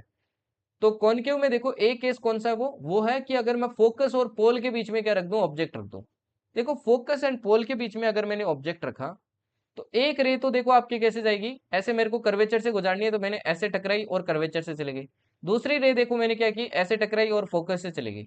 अब ये दोनों रे देखो ऐसे दूर होती जाएगी जैसे जैसे अपन आगे बढ़ाएंगे, तो ये तो कभी मिलने नहीं वाली है इधर। तो मतलब अपने को इमेजिनरी मिलाना पड़ेगा इनको। तो मैंने देखो इनको आगे एक्सटेंड किया, एक्सटेंड किया, तो ये आगे जाके यहाँ पे मिलती है। तो यहाँ पे देखो आपकी इमेज कहाँ बनती है, बिहाइंड मिरर बनती है। मतलब इमेजिनरी बनती है, मतलब ये कैसे बनेगी, वर्चुअल एंड डायरेक्ट। डायरेक्ट मतलब सीधी, देखो सीधी बन रही है ना इस बार, तो सीधी बनती है। और बनती कैसी है, ऑब्जेक्ट से देखो बड़ी बनती है, तो कैसे बनती है, एनलार्ज्ड बनती है। कैसे बनती है, एनलार्ज्ड। अब इसका शॉर्ट ट्रिक भी है वो, जिससे आप क्या कर सकते हो, जल्दी से आंसर कर सकते हो। बट बेसिक भी समझना भाई, कभी कभी बेसिक से भी आपके क्वेश्चन आ जाता है, हर बार शॉर्ट ट्रिक काम नहीं आता है। इवन न्यूमेरिकल में काम आता है अगर ये सारे केसेस आपको पता होते हैं तो। शॉर्ट ट्रिक देखो क्या है, ये थी आपकी भाई कॉनकेव मिरर, ये आपकी क्या भाई, प्रिंसिपल एक्सिस, ठीक है ना। ये हो गई प्रिंसिपल एक्सिस, ठीक है। एंड ये हो गया आपके क्या भाई, फोकस। एंड ये हो गया आपके क्या भाई, कर्वेचर, ठीक। अब पहले में देखो मैं ऑब्जेक्ट को कहाँ रखूंगा, यहाँ रखूंगा, ऑब्जेक्ट यहाँ रखा, ठीक है। जब मैंने ऑब्जेक्ट यहाँ रखा वन केस में, मतलब इनफाइनाइट पे रखा, तो इमेज कहाँ बनती है भाई, वो अपन देखेंगे। दूसरे में देखो मैंने ऑब्जेक्ट रखा बियॉन्ड सी, है ना, सी के पीछे रखा। तीसरे में मैंने सी के ऊपर रखा। चौथे में मैंने दोनों के बीच में रखा। पांचवें मैंने एफ पे रखा। और छठे केस में कहाँ रखा, मैंने यहाँ रखा। ये टोटल 6 केस बनते थे। अब पहले केस में देखो इनफाइनाइट पे रखा था तो इमेज कहाँ बनती थी, फोकस पे बनती थी। जब मैंने यहाँ बियॉन्ड सी रखा तो कहाँ बनती थी, आपके इन दोनों के बीच में बनती थी, है ना, जो कि छोटी होती थी अभी भी। सी पे रखा तो सी पे बनती थी सेम साइज। आपके दोनों के बीच में रखा तो इमेज कहाँ बनती थी, बियॉन्ड सी बनती थी, बट बड़ी बनती थी। और जब मैंने फोकस पे रखा तो कहाँ बनती है, इनफाइनाइट पे बनती है और आपकी बहुत ज्यादा बड़ी बनती है।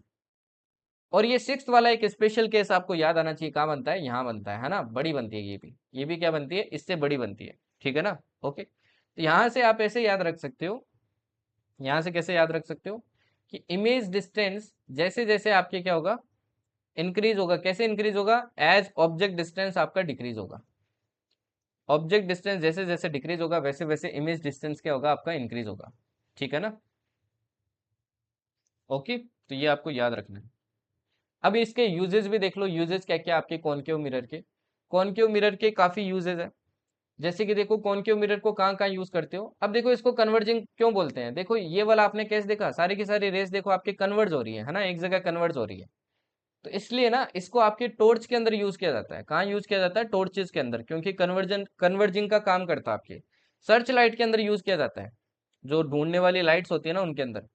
व्हीकल के हेडलाइट में आपकी यूज किया जाता है, ताकि क्या दे, पैरेलल बीम ऑफ लाइट दे, है ना, एकदम पैरेलल बीम ऑफ लाइट दे और सब कुछ एकदम साफ दिखाई दे। ठीक। शेविंग मिरर में आपकी यूज किया जाता है। शेविंग मिरर में क्यों यूज किया जाता है, क्योंकि ये आपको लार्जर इमेज देता है फेस की, है ना, जूम्ड फोटो देता है, ताकि आपको कहीं पे कट ना लगे। डेंटिस्ट के पास वो होते हैं भाई, हाथ में देखे आपने, जो क्या बोलते हैं भाई उनको, जो भी होते हैं उनसे क्या देखते हैं, वो दांत वगैरह देखते हैं, है ना, उनमें छोटे छोटे मिरर लगे होते हैं। तो डेंटिस्ट भी आपके कॉनकेव मिरर ही यूज करते हैं उसके अंदर, ताकि आपके दांत क्या दिखे, बड़े बड़े दिखे। तो कोई भी आपके लाइक कीड़ा वगैरह लगा होता है तो वो क्या हो जाता है, आपकी प्लेक वगैरह जो भी होती है वो दिखाई दे देती है इसमें। सोलर फर्नेंस होते हैं ना, वो भी आपके क्या करते हैं, कन्वर्जन का काम करते हैं, है ना, लाइट रेस को क्या करते हैं, एक जगह कन्वर्ट करते हैं, जिससे आपकी क्या होती है, चीजें हीट होती है। तो वो भी देखो इसी का यूज करते हैं, कॉनकेव मिरर का। ओके, सनलाइट से हीटिंग करता है, तो इसमें क्या होता है, आपके कन्वर्जिंग ही यूज होता है। ओके। जो सोलर कुकर आपने सुना होगा, सोलर कुकर सुना है क्या भाई, सोलर कुकर, सोलर कुकर सुना होगा, वो यही यूज करता है आपके। ठीक है ना। यही आपके क्या करता है, यूज करता है, क्योंकि इस मिरर में देखो मैं ऑलरेडी बता चुका हूँ आपकी क्या होता है, सारी रेज क्या करती है, ऐसे कन्वर्ज करती है, कन्वर्ज, ऐसे क्या करती है, कन्वर्ज करती है। ठीक है ना, ऐसे। फाइन। ठीक है। फिर दूसरा आता है आपका image formation by convex mirror. Convex mirror से भी देखो इमेज फॉर्मेशन देख लो। इसमें देखो टोटल आपके दो ही केस बनते हैं, ज्यादा नहीं बनते हैं, बस दो केस याद रखने हैं। कॉन्वेक्स मिरर का सिंपल सा है कि दोनों केस में आपके क्या बनते हैं, वर्चुअल एंड इरेक्ट इमेज बनते हैं। दोनों केस में क्या बनते हैं, virtual and erect. First case में देखो मैंने इनफाइनाइट पे क्या रखा, ऑब्जेक्ट रखा। इनफाइनाइट पे जब ऑब्जेक्ट रखते हैं तो देखो ये रेज ऐसे गई, आपके ऐसे डाइवर्ट होगी। अब डाइवर्ट होगी, अपने को पता है इमेजिनरी रे कहाँ मिलेगी, फोकस पे। तो कहाँ बनती है इमेज, फोकस पे बनती है। कहाँ बनती है भाई इमेज, इमेज बनती है आपके फोकस पे। और बनती कहाँ है, बिहाइंड मिरर, क्योंकि ये इमेजिनरी क्या हो रहा है, इंटरसेक्शन हो रहा है। तो कैसी होगी, वर्चुअल एंड डायरेक्ट। और देखो ऑब्जेक्ट काफी बड़ा और ये क्या बन रही है, हाईली डिमिनिश्ड बन रही है, पॉइंट साइज बन रही है आपकी। ठीक। दूसरा वाला केस देखो, अब मैंने कुछ डिस्टेंस पे रख दिया, दो ही केस बनते हैं, कुछ डिस्टेंस पे रख दिया। तो कुछ डिस्टेंस पे रखते हो तब देखो आपकी इमेज कहाँ बनती है भाई, पहली रे देखो आपके ऐसे फोकस से निकलेगी। ठीक है, ये इमेजिनरी बना दिया आगे। दूसरी देखो पैरेलल वाली ऐसे जाएगी, तो ये भी देखो आपके फोकस से निकलेगी। तो इमेज देखो कहाँ बनती है, यहाँ बनती है आपकी। इमेज कहाँ बनती है भाई, यहाँ बनती है। तो ये इमेज देखो कहाँ बनती है, आपके फोकस और पोल के बीच में बनती है, फोकस एंड पोल के बीच में बनती है। ठीक, ये भी देखो बिहाइंड मिरर बन रही है, वर्चुअल एंड डायरेक्ट होगी। ये भी देखो इसके कंपैरिजन में क्या बन रही है, छोटी बन रही है, डिमिनिश्ड बन रही है। तो दोनों केसेस आपको याद रखने हैं, इसमें दो ही केस बनते हैं। अब इसका कहाँ यूज होता है, इसका एक तो देखो रियर व्यू मिरर में यूज होता है। आपकी जो गाड़ी होती है, बाइक वगैरह होती है, उनमें आपने देखा होगा रियर व्यू जो मिरर होते हैं वहां पे कॉन्वेक्स मिरर यूज होते हैं। ठीक है ना। रीजन क्या है, क्योंकि ये बड़े एरिया को क्या करते हैं, वाइडर एरिया को क्या करते हैं, अपने कर्वनेस के कारण क्या करते हैं, कवर करते हैं। इसमें आपने देखा होगा, जैसे आपका गाड़ी का मिरर है, इसमें ट्रक वगैरह जितने भी पीछे दिख रहे हैं छोटे छोटे दिखते हैं, तो ये क्या देते हैं, डिमिनिश्ड इमेजेस देता है। और ये अपन ऑलरेडी देख चुके हैं कि ये डिमिनिश्ड इमेजेस देता है ना। तो ये आपको क्या देता है, डिमिनिश्ड इमेजेस देता है। ओके। और आपने एक और चीज देखा होगा, इन मिरर मिरर के ऊपर एक क्या लिखी होती है, वार्निंग लिखी होती है, objects in the mirror may appear, क्या लिखा होता है भाई, अब एग्जैक्ट लाइन तो मेरे को याद नहीं, बट ये लिखा होता है कि भाई जो मिरर है उसके अंदर जो ऑब्जेक्ट दिख रहे हैं, क्या था भाई, ऑब्जेक्ट जो दिख रहे हैं वो, हाँ, objects in mirror are closer than they appear, right. वो ना आपको दिख दूर रहे हैं बट है क्या, वो पास में है, वो इसी कारण होता है आपके, ठीक है ना, वो एक तरीके का इल्यूजन होता है, ओके, इल्यूजन जैसा ही मान लो। तो इस मिरर की ये जो आपकी कंडीशंस है ना, इनके कारण ऐसा आपको देखने को मिलता है, ठीक है। तो वो दिखते हैं आपको क्या है, अपीयर कैसे होते हैं, क्लोजर। कैसा दिखता है आपको, क्लोजर दिखता है, सॉरी दूर दिखते हैं बट होते क्या है, क्लोजर होते हैं, ठीक है ना। दिखते कैसे हैं, दूर, फार, बट होते कैसे हैं आपके, क्लोजर होते हैं, तो ये बात ध्यान रखना, ओके। चलिए नेक्स्ट देखिए। नेक्स्ट अपन बात करते हैं भाई आपके numerical based mirror formula. Mirror formula बहुत सिंपल है, आपको रटना है डायरेक्ट, ठीक है ना। तो मिरर फॉर्मूला क्या है भाई, मिरर फॉर्मूला है 1/v plus 1/u equals to 1/f। v क्या होता है भाई, यहाँ पे इमेज डिस्टेंस फ्रॉम पोल। हमेशा याद रखना, अगर आपको न्यूमेरिकल देखो मिरर का या फिर लेंस का सही करना है ना, आज जितना पढ़ा रहा हूँ उसको ध्यान से सुन लेना अभी नेक्स्ट 5 से 10 मिनट के अंदर। अदरवाइज आप कंफर्म न्यूमेरिकल गलत करके आओगे, क्योंकि साइन में क्या होती है, दिक्कत होती है बच्चों को सबसे ज्यादा, ठीक है ना। अब देखो फॉर्मूले में रटने में तो कोई दिक्कत नहीं है, 1/v plus 1/u equals to 1/f है। अब ये जो v होता है, u मेजर करो, v मेजर करो, f मेजर करो, हमेशा ध्यान रखना है इसको आपको पोल से मेजर करना है। कहाँ से मेजर करना है, पोल से मेजर करना स्टार्ट करना है। यहाँ पे v क्या होता है भाई, इमेज की डिस्टेंस होती है पोल से। u क्या होता है, ऑब्जेक्ट की डिस्टेंस होती है पोल से। f क्या होता है, फोकल लेंथ होती है from pole. Always follow Cartesian method for proper sign convention. Sign convention हमेशा आपको यूज करना है कार्टेशियन मेथड के अकॉर्डिंग। u हमेशा क्या होता है, नेगेटिव होता है। अभी मैं बताऊंगा ये नेगेटिव क्यों होता है हमेशा, ठीक है ना, अभी मैं दिखाऊंगा आपको कि ये नेगेटिव क्यों होता है हमेशा। एफ आपका नेगेटिव होता है in case of concave mirror. Concave mirror के केस में देखो आपका एफ क्या होता है, नेगेटिव होता है, ये भी बताऊंगा क्यों नेगेटिव होता है। और कॉन्वेक्स मिरर के केस में क्या होता है, ये हमेशा आपका पॉजिटिव होता है, ये भी बताऊंगा आपका हमेशा पॉजिटिव क्यों होता है। V always positive for convex mirror, convex mirror के केस में हमेशा पॉजिटिव होता है। In case of concave it can be anything, concave के केस में नेगेटिव भी हो सकता है, पॉजिटिव भी हो सकता है। देखो क्यों, एक बार समझो, नीचे ये वाली स्लाइड में आओ आप, यहाँ से समझोगे आप, ठीक है ना। यहाँ पे देखो दो मिरर है, ये कौन सा मिरर है, कॉन्वेक्स, ये क्या है, कॉनकेव। यहाँ पे लेंस लिखा है बट सपोज करो ये मिरर है, ठीक है ना, ये क्या आपके मिरर है, ओके। ये है कॉनकेव मिरर, और ये भी क्या है, सपोज करो मिरर, मिरर, ठीक है ना, क्योंकि उसमें भी सेम ही चीजें होने वाली है। कल तो मतलब ऐसे ही हो गए आपके, कल जब लेंस पढ़ोगे ना तो ऐसे लगेगा कि मिरर का क्या चल रहा है, रिवीजन चल रहा है, बस चीजें क्या हो जाएगी, थोड़ी इंटरचेंज हो जाएगी, ठीक है ना। अब देखिए ये कॉनकेव मिरर है, आपको क्या करना है, आपने ये वाली एक्सिस वाला सिस्टम पढ़ा है ना भाई, ये वाला एक्सिस वाला सिस्टम पढ़ा है, ग्राफ वाला सिस्टम पढ़ा होगा। आपको क्या मानना है, मिरर ऐसे मान लो इस लाइन के आपके क्या रखा हुआ है, इस लाइन पे रखा हुआ है, ठीक है ना, मिरर ऐसे लाइन पे रखा हुआ है। बीच वाला पॉइंट क्या हो जाएगा, मतलब ऐसे मान लो ये आपके क्या रखा है, लाइन पे रखा है, ठीक है ना। ये वाला पॉइंट क्या हो जाएगा, 0,0, 0,0, ठीक है। अगर आप कोई डिस्टेंस, अब देखो सारी डिस्टेंस यहीं से मेजर करनी है, ऊपर की तरफ मेजर कर रहे हो तो क्या लोगे, अब अपन अपने को बताओ, ऊपर की तरफ पॉजिटिव वाई एक्सिस होती है तो पॉजिटिव वैल्यू लेनी है।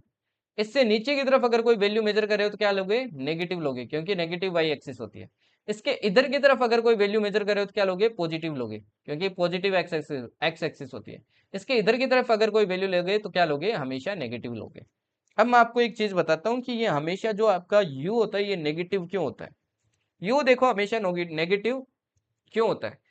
अब एक चीज देखो यार, मान लो कोई ऑब्जेक्ट आपकी, ठीक है ना, सपोज करो ये ऑब्जेक्ट आपके, ये ऑब्जेक्ट है ए बी, ये ऑब्जेक्ट हो गया आपके, ठीक है ना। अब ये ऑब्जेक्ट हो गया, अब ऑब्जेक्ट की डिस्टेंस कहां से मेजर करोगे, मैंने बताया पोल से मेजर करोगे। अब पोल से इधर आप मेजर करोगे तो ये तो नेगेटिव की तरफ है ना, तो क्या होता है, यू हमेशा नेगेटिव इसीलिए होता है। इसमें भी देखो इधर होने वाला है, इसमें भी देखो इधर ही होने वाला है, इसमें भी देखो आपकी क्या होने वाला है, ऑब्जेक्ट इधर ही होने वाला है। यू क्या होने वाला है, हमेशा इधर ही होने वाला है। तो यू हमेशा क्या रहता है, दोनों मिरर में आपके नेगेटिव रहता है, क्लियर, ठीक है। यू क्लियर है ना भाई सभी को, ओके। अब दूसरा देखो अपन देखते हैं इमेज का। इमेज आपके एक केस में क्या होता है, पॉजिटिव होता है, और एक में मैंने बताया आपके कुछ भी हो सकता है। अब अगर कॉनकेव की बात करें, केसेस याद करो एक बार, केसेस रिकॉल करो। इसमें आपके कॉनकेव में जो मिरर इमेज बनती थी, वो इमेज कैसे बनती थी, मान लो इमेज इसकी यहाँ बन गई, सपोज करो इसकी इमेज यहाँ बन गई है ना, इस वाले की इमेज यहाँ बन गई, ठीक है। और इसको बोल देता हूँ मैं ए डेस बी डेस। तो इमेज देखो इधर बन रही है ना। अगेन देखो आपकी क्या करोगे, आप क्या करोगे, यहाँ से मेजर करना स्टार्ट करोगे तो ये भी देखो क्या आने वाली है, वी आपकी नेगेटिव आने वाली है। तो अगर देखो आपकी इमेज इधर बन रही है तो नेगेटिव होगी।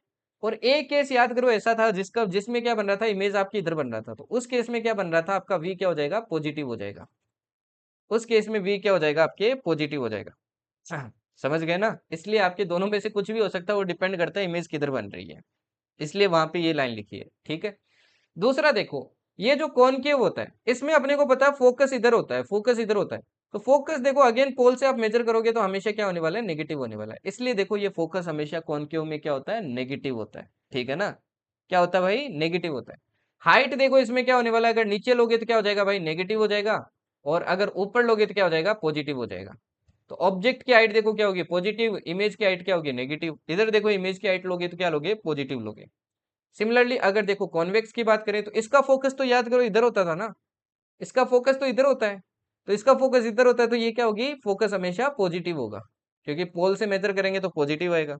और इसमें इमेज भी देखो हमेशा इधर बनती थी, दो केस थे दोनों में इमेज इधर बन रही थी, तो इमेज भी क्या बनने वाली है, आपकी पॉजिटिव बनने वाली है। इमेज भी क्या बनेगी भाई, आपकी पॉजिटिव बनने वाली है। समझ में आया ना। तो इस हिसाब से आपको क्या लेना है, साइन लेना है। इनके हिसाब से क्या लेना है, साइन लेना है, ठीक है ना। आपको खुद से कुछ लेट नहीं करना है, जो आपको दिया है उस हिसाब से साइन लेना है। अगर आपको किसी चीज का साइन नहीं दिया है ना, आप प्रेडिक्ट नहीं कर सकते हो, तो आपको खुद से साइन नहीं पुट करना है। वो अपने आप जब सोल्व करोगे ना क्वेश्चन तो अपने आप निकल के आ जाएगा। जैसे मैं न्यूमेरिकल करवाऊंगा तो आपको और अच्छे समझ में आएगा। तो ये फॉर्मूला याद रखना भाई, मिरर का फॉर्मूला क्या होता है, 1/v plus 1/u equals to क्या होता है, 1/f। इसके बाद में आता है मैग्निफिकेशन। मैग्निफिकेशन क्या होता है, मैग्निफिकेशन का मतलब है कि भाई जो ऑब्जेक्ट है और जो इमेज है उनके साइज को कंपेयर करना, कि ऑब्जेक्ट के कंपैरिजन में जो इमेज बन रही है वो आपकी कितनी बड़ी है या फिर कितनी दूर है। इसी को क्या बोलते हैं, मैग्निफिकेशन बोलते हैं। एक्चुअल मैग्निफिकेशन की डेफिनेशन होती है, एक्चुअल आपकी डेफिनेशन होती है ratio of height of image divided bye ratio of height of object. ये क्या होता है एक्चुअल में, रेशियो होता है आपकी किसका, height of image, height of object,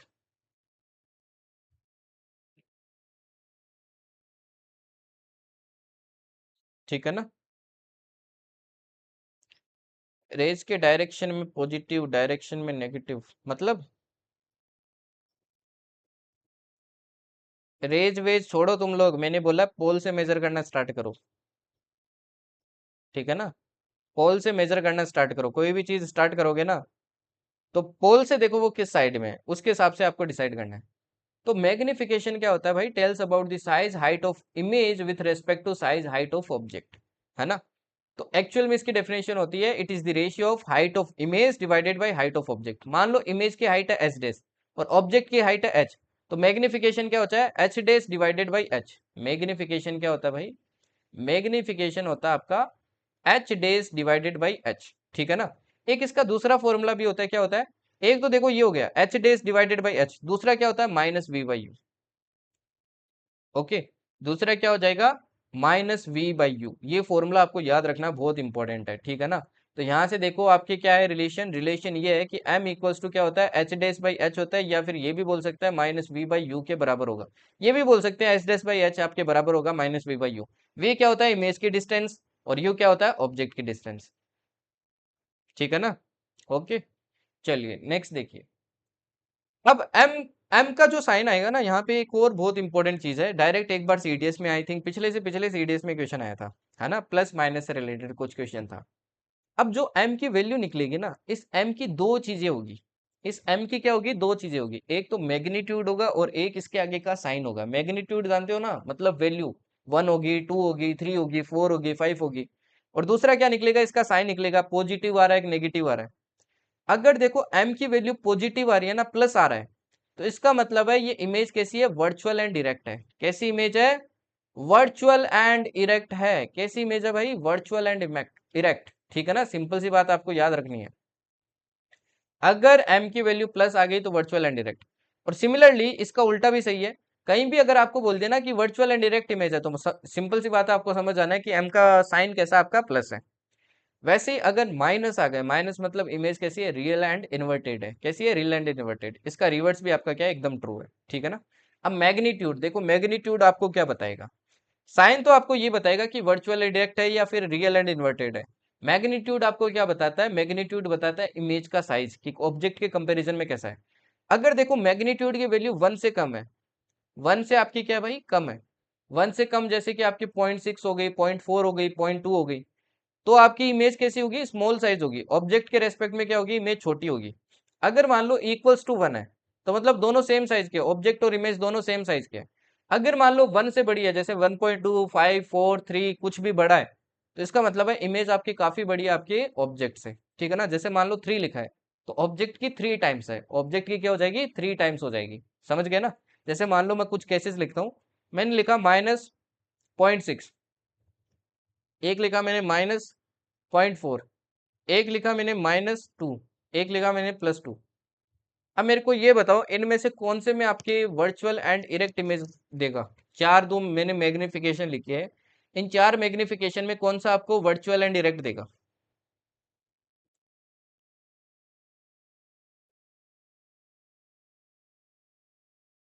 virtual और इरेक्ट नहीं, मेरे को जानना है, ये बताओ तुम लोग। क्वेश्चन ये है, आपको चार मैग्निफिकेशन दिया है, आपसे पूछा है इनमें से किस में मेरे को रियल एंड इन्वर्टेड मिलेगा प्लस इमेज आपकी एनलार्ज साइज की मिलेगी, एनलार्ज साइज। इसका बताओ आंसर।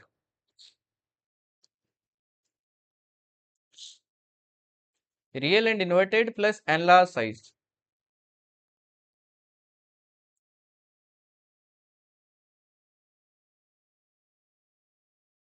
नाउ सी, सबसे पहले अपने को क्या बोला है? रियल एंड इन्वर्टेड बोला है। अब रियल एंड इन्वर्टेड तो मैंने क्या बोला भाई? साइन क्या होना चाहिए? नेगेटिव। तो नेगेटिव ढूंढो, नेगेटिव 3 में है, तो ये हो गया एलिमिनेट, क्योंकि ये तो क्या देगा? वर्चुअल एंड डायरेक्ट देगा। अब एनलार्ज साइज चाहिए। एनलार्ज साइज तो सिर्फ मैग्नीट्यूड देखो, इसका है 0.6, इसका है 0.4, इसका है 2। 2 देखो 1 से बड़ा है ना, 1 से बड़ा होना चाहिए तभी एनलार्ज मिलेगा, तो एनलार्ज किस में मिलेगा? इसमें मिलेगा। तो आंसर क्या हो जाएगा? ये वाला हो जाएगा, सी वाला। ठीक है ना, समझ गए। चलिए, अभी इसका आंसर दो जल्दी से। Find the focal length of a convex mirror whose radius of curvature is 32 centimetre. Radius of curvature दिया आपको, आर की वैल्यू दी है, एफ बताइए जल्दी से।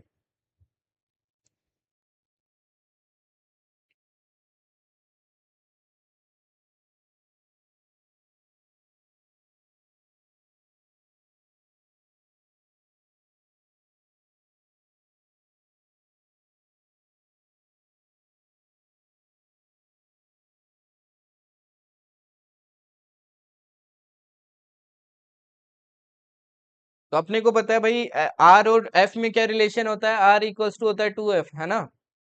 अब अपने को क्या दिया है भाई? यहाँ पे आर दिया है, तो एफ की वैल्यू निकालनी है, तो आर 32 दिया है, 2f, एफ की वैल्यू कितनी आ जाएगी? 16, है ना, 16 सेंटीमीटर।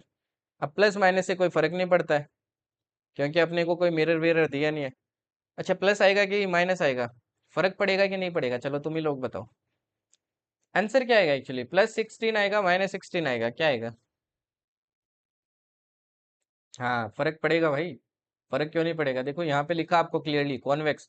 कॉन्वेक्स है तो आपको कंफर्म पता है कि भाई एफ क्या होगा? पॉजिटिव होगा, क्योंकि इसमें एफ पॉजिटिव ही रहता है, तो एफ क्या आएगा? +16 आएगा, ठीक है ना। अगर यहाँ पे मान लो कॉनकेव लिखा होता ना, तो आपको माइनस लिखना पड़ता लास्ट में आंसर, ठीक है ना। ये चीज ध्यान रखना है, ऐसी माइनर मिस्टेक हो जाती है। चलो, अब ये वाला न्यूमेरिकल सॉल्व करो जल्दी से, इसके बाद में एक ही स्लाइड है, जल्दी जल्दी करो। अब ये वाला क्वेश्चन देखो, ध्यान से समझ लेना, जिनको समझ में आ गया वो सोल्व करो। आपको क्या बोला है? एक convex mirror use for rear view. अब देखो, सबसे पहले आपको कॉन्वेक्स मिरर बोला है, तो चीजें रिकॉल कर लो। जब भी न्यूमेरिकल सोल्व करो ना, इसका देखो अप्रोच बता रहा हूँ आपको, सोल्व कैसे करना होता है, कभी भी गलत नहीं करोगे जिंदगी में। कॉन्वेक्स मिरर आपको देखते ही चीजें रिकॉल करनी है भाई। कॉन्वेक्स मिरर है तो मेरा एफ क्या होगा? हमेशा पॉजिटिव होता है। मेरा वी क्या होगा? हमेशा पॉजिटिव होगा। मेरा यू क्या होगा? हमेशा नेगेटिव होगा। ये तीन चीज मैंने रिकॉल कर ली, ठीक है। A convex mirror used for rear view on an automobile has a radius of curvature 3 metre. R दिया मेरे को, रेडियस ऑफ कर्वेचर दिया है, कितना दिया है? 3 मीटर।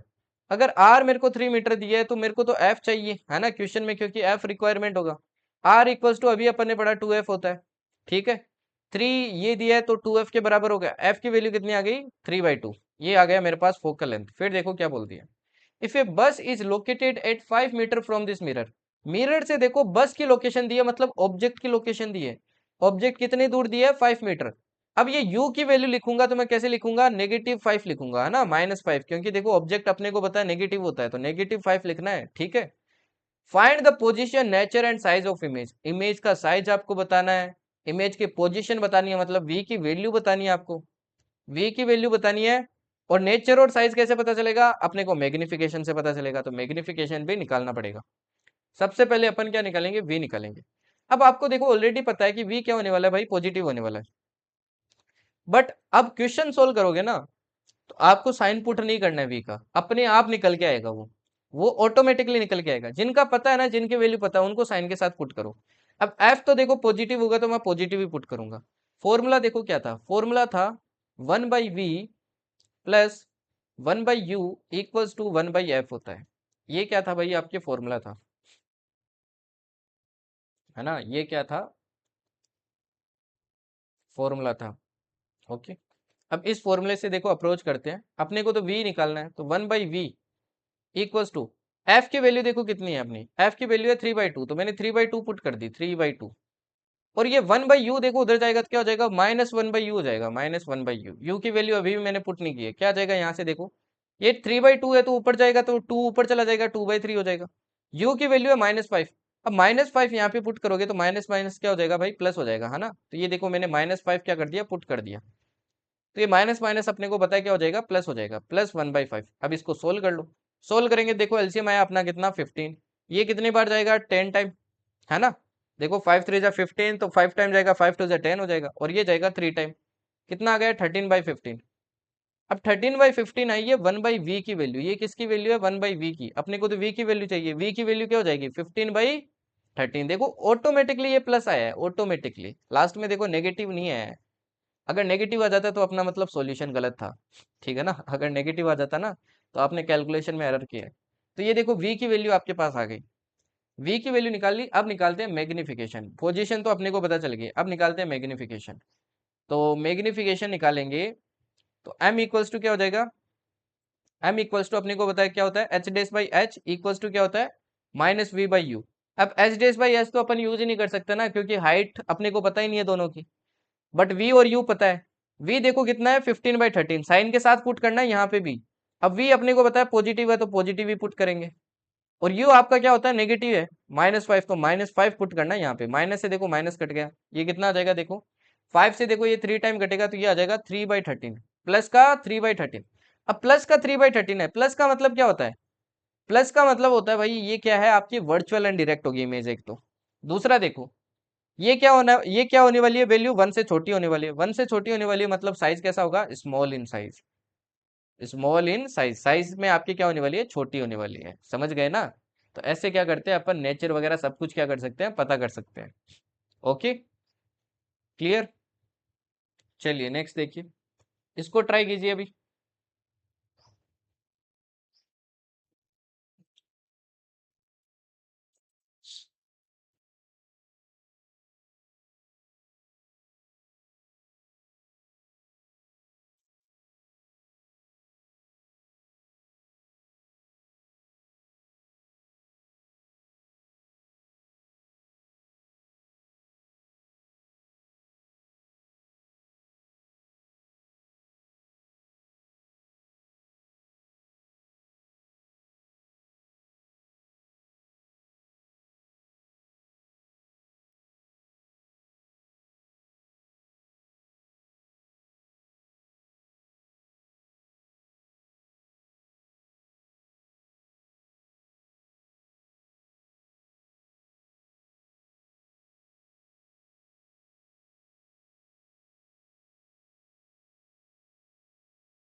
कल देखना आपको यूपीएससी के ऐसे क्वेश्चंस दिखाऊंगा जिनमें आपको सोल्व करने की जरूरत नहीं पड़ेगी, बस कंसेप्चुअल नॉलेज।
कितना आएगा? चलो यहाँ पे देखो अभी, an object 4 centimetre in size. आपको बोला एक ऑब्जेक्ट है जिसका साइज दिया, देखो ऑब्जेक्ट का साइज दिया मतलब ऑब्जेक्ट की हाइट दी, और ऑब्जेक्ट की हाइट किससे लिखते हैं? एच से लिखते हैं, है ना। तो ये देखो ऑब्जेक्ट का साइज दिया 4 सेंटीमीटर। अब ऑब्जेक्ट तो देखो ऊपर की साइड रखते हैं ना, कोई भी मिरर हो, कोई भी मिरर हो अपन ऊपर की साइड रखते हैं, तो ये तो पॉजिटिव हो रहने वाला है, तो क्या हो जाएगा? +4 सेंटीमीटर। ठीक है। इस placed at 25 centimetre in front of A concave mirror. देखो कॉनकेव मिरर है, ये कॉनकेव मिरर बना, इसके आगे आपने क्या कर रखा है भाई? एक ऑब्जेक्ट रख रखा है, एक आपने ऑब्जेक्ट रख रखा है, तो इसलिए देखो हाइट मैंने क्या लिया? पॉजिटिव लिए। यू अपने को बताया भाई नेगेटिव होने वाला है, तो -25 centimetre. In front of A concave mirror of focal length, focal length भी दी है, कितनी दी है भाई? -15 सेंटीमीटर। कितनी दी है? -15 centimetre. At what distance from the mirror should a screen be placed in order to obtain a sharp image. आपको कुल मिला के वी पूछा है कि वी बताइए कहाँ बनेगा। ठीक है। Find the nature and size of the image. आपको नेचर भी पूछा है और एच डेज की वैल्यू भी पूछी है, साइज भी बताइए इमेज की क्या होगी। तो सबसे पहले देखो फॉर्मूला लगा के अपन क्या निकालेंगे? सबसे पहले वी निकालेंगे। अपने को ऑलरेडी पता है वैसे तो इस केस में वी आपका नेगेटिव आने वाला है। नेगेटिव आएगा कि पॉजिटिव आएगा, देखते हैं क्या आता है। ठीक है ना। अब फॉर्मूला था 1/v + 1/u = 1/f। ठीक है। अब v की वैल्यू निकालनी है, देखो 1/v माइनस क्या आ जाएगा? 1/25, क्योंकि नेगेटिव है तो नेगेटिव आ गया, और ये भी देखो नेगेटिव आएगा तो 1 आपके क्या आ जाएगा? -15। फर्दर सोल्व करेंगे तो 1/v क्या आ जाएगा आपके? ये आ जाएगा -1/15 + 1/25। एलसीएम देखो कितना आएगा यहाँ से? 75 आएगा। ठीक है। ये कितनी बार जाएगा? ये जाएगा 5 टाइम, और ये जाएगा आपके 3 टाइम। कितना आ गया? ये आ गया -2/75। अब v निकालना है, v निकालना है तो रिवर्स कर दो भाई। रिवर्स करेंगे तो v की वैल्यू कितनी आ जाएगी? -75/2। तो देखो नेगेटिव ही आया है ना, नेगेटिव ही आया है। अब m निकालते हैं, m की वैल्यू क्या होती है? h'/h, और दूसरी क्या होती है? -v/u, है ना। क्योंकि देखो h निकालना है तो अपने को मैग्निफिकेशन पता होना चाहिए, तो इस फॉर्मूले से मैग्निफिकेशन निकालो, फिर h की वैल्यू अपने को बताया तो h डेज की अपन निकाल सकते हैं, या फिर डायरेक्ट ये फॉर्मूला यूज कर लो, ये रिलेशन यूज कर लो। तो h डेज अपने को निकालना है। h की वैल्यू देखो +4 है तो +4 पुट की मैंने। v की वैल्यू देखो -75/2 है, तो माइनस माइनस क्या हो जाएगा? प्लस हो जाएगा, तो ये आ जाएगा +75/2। u अपना देखो कितना है? u अपना है -25, तो मैंने पुट किया -25। ये देखो कितनी बार कट जाएगा? 3 टाइम कट जाएगा। ठीक है ना। फर्दर देखो यहाँ से h डेज की वैल्यू कितनी आ जाएगी? ये आ जाएगी 4 इंटू -3/2। 2 से देखो कितनी बार कटेगा? 2 टाइम कटेगा, तो ये कितना आ जाएगा? -6। कि ऑब्जेक्ट की अगर हाइट +4 है तो इसकी हाइट कितनी होगी? -6। -6 का मतलब है ये नीचे की साइड में बनेगी आपकी, है ना, बड़ी बनेगी। बड़ी क्या बनेगी? बड़ी बनेगी। अब यहाँ पे एक और इंटरेस्टिंग एस्पेक्ट है, अगर आपको कंफर्म करना हो कि मेरा आंसर्स वगैरह सही निकले या नहीं निकले। देखो यहाँ पे फोकल लेंथ कितनी है? 15 है। ये मान लो आपके 15 सेंटीमीटर पे एफ है, फोकस है। ठीक है। और कर्वेचर पता है अपने को, डबल होगा इसका, 30 सेंटीमीटर। ऑब्जेक्ट देखो कहाँ रखा है? 25, मतलब इन दोनों के बीच में ऑब्जेक्ट रखा है। इन दोनों के बीच में ऑब्जेक्ट रखते थे तो इमेज कहाँ बनती थी? बियॉन्ड सी बनती थी, है ना, बियॉन्ड सी बनती थी। और ये देखो 75/2 करोगे तो ये 30 से ज्यादा आने वाला है, तो देखो बियॉन्ड सी बन रहा है। और इमेज अपनी पता है बड़ी बनती है इस केस में, तो इमेज भी देखो बड़ी बन रही है, तो मतलब आपका आंसर क्या निकला है? एकदम सही निकला है। ठीक है ना। चलिए लास्ट न्यूमेरिकल है, ये भी देख लो एक। ये इजिस है। A concave mirror produces 3 times magnified real image of an object placed at 10 centimetre in front of it. Where is the image located? Easy सा है ये तो, जल्दी से बताओ। रियल इमेज बोला आपको।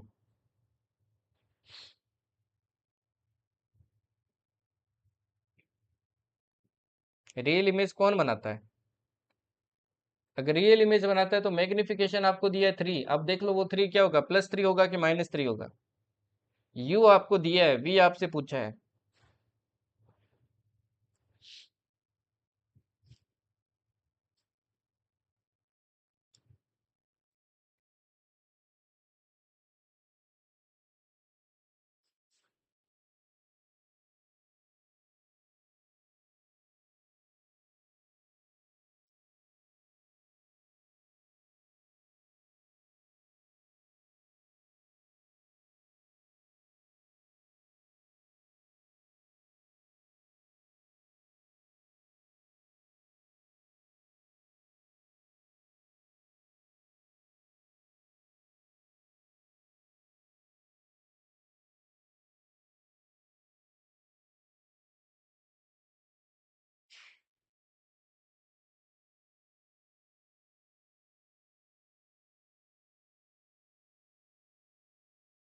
30।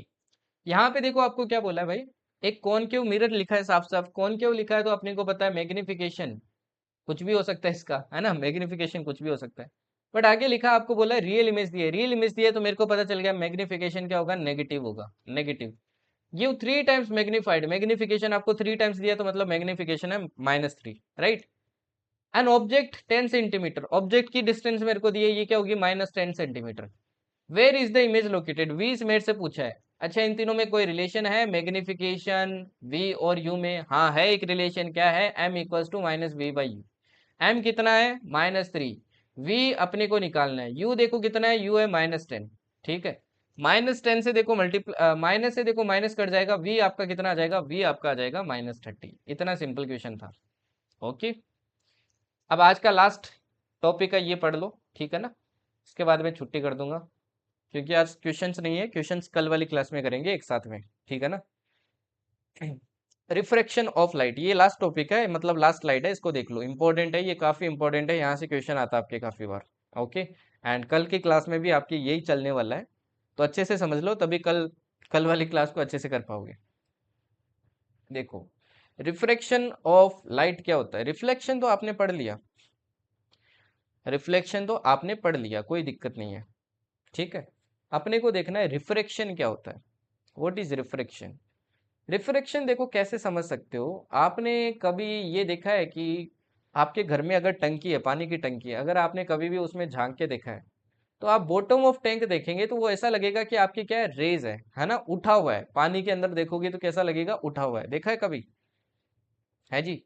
या फिर ये नहीं देखा है तो बचपन में एक काम तो किया होगा, जो स्केल आती थी, है ना, एक ज्योमेट्री आता था जिसके अंदर सब कुछ आता था, 100 भांत के वेपन्स आते थे आपके, तो उसमें एक आपकी स्केल भी आती थी, ट्रांसपेरेंट स्केल आती थी।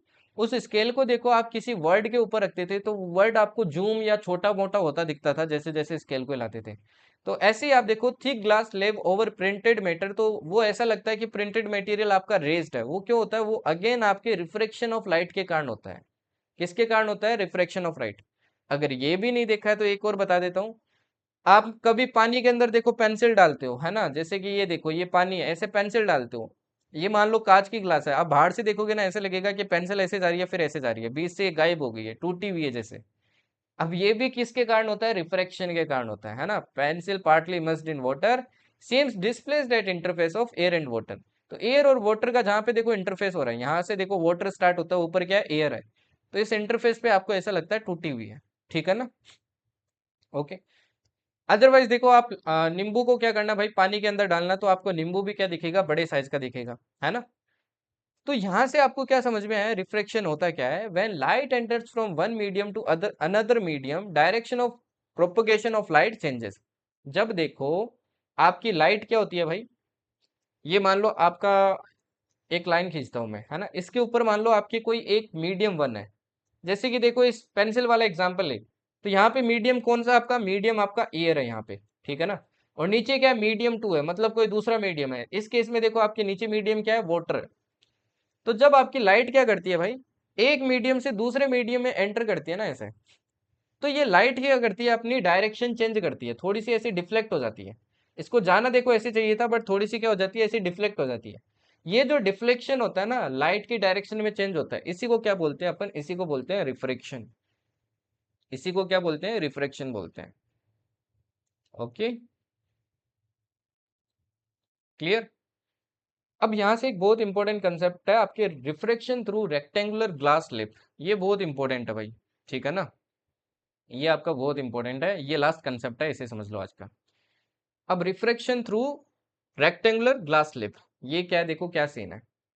अब देखो मैंने लिया एक ग्लास स्लेब, ठीक है ना, ये मोटा है, चौड़ाई में है, ठीक है ना, चौड़ाई में भी मोटा है, ऐसे आपके पूरा ग्लास स्लेब है, ये स्लेब जानते हो ना, ऐसे मत समझ लेना पतली सी बस एक पट्टी है, पूरा एक मतलब मोटाई में भी ये है आपके, ठीक है।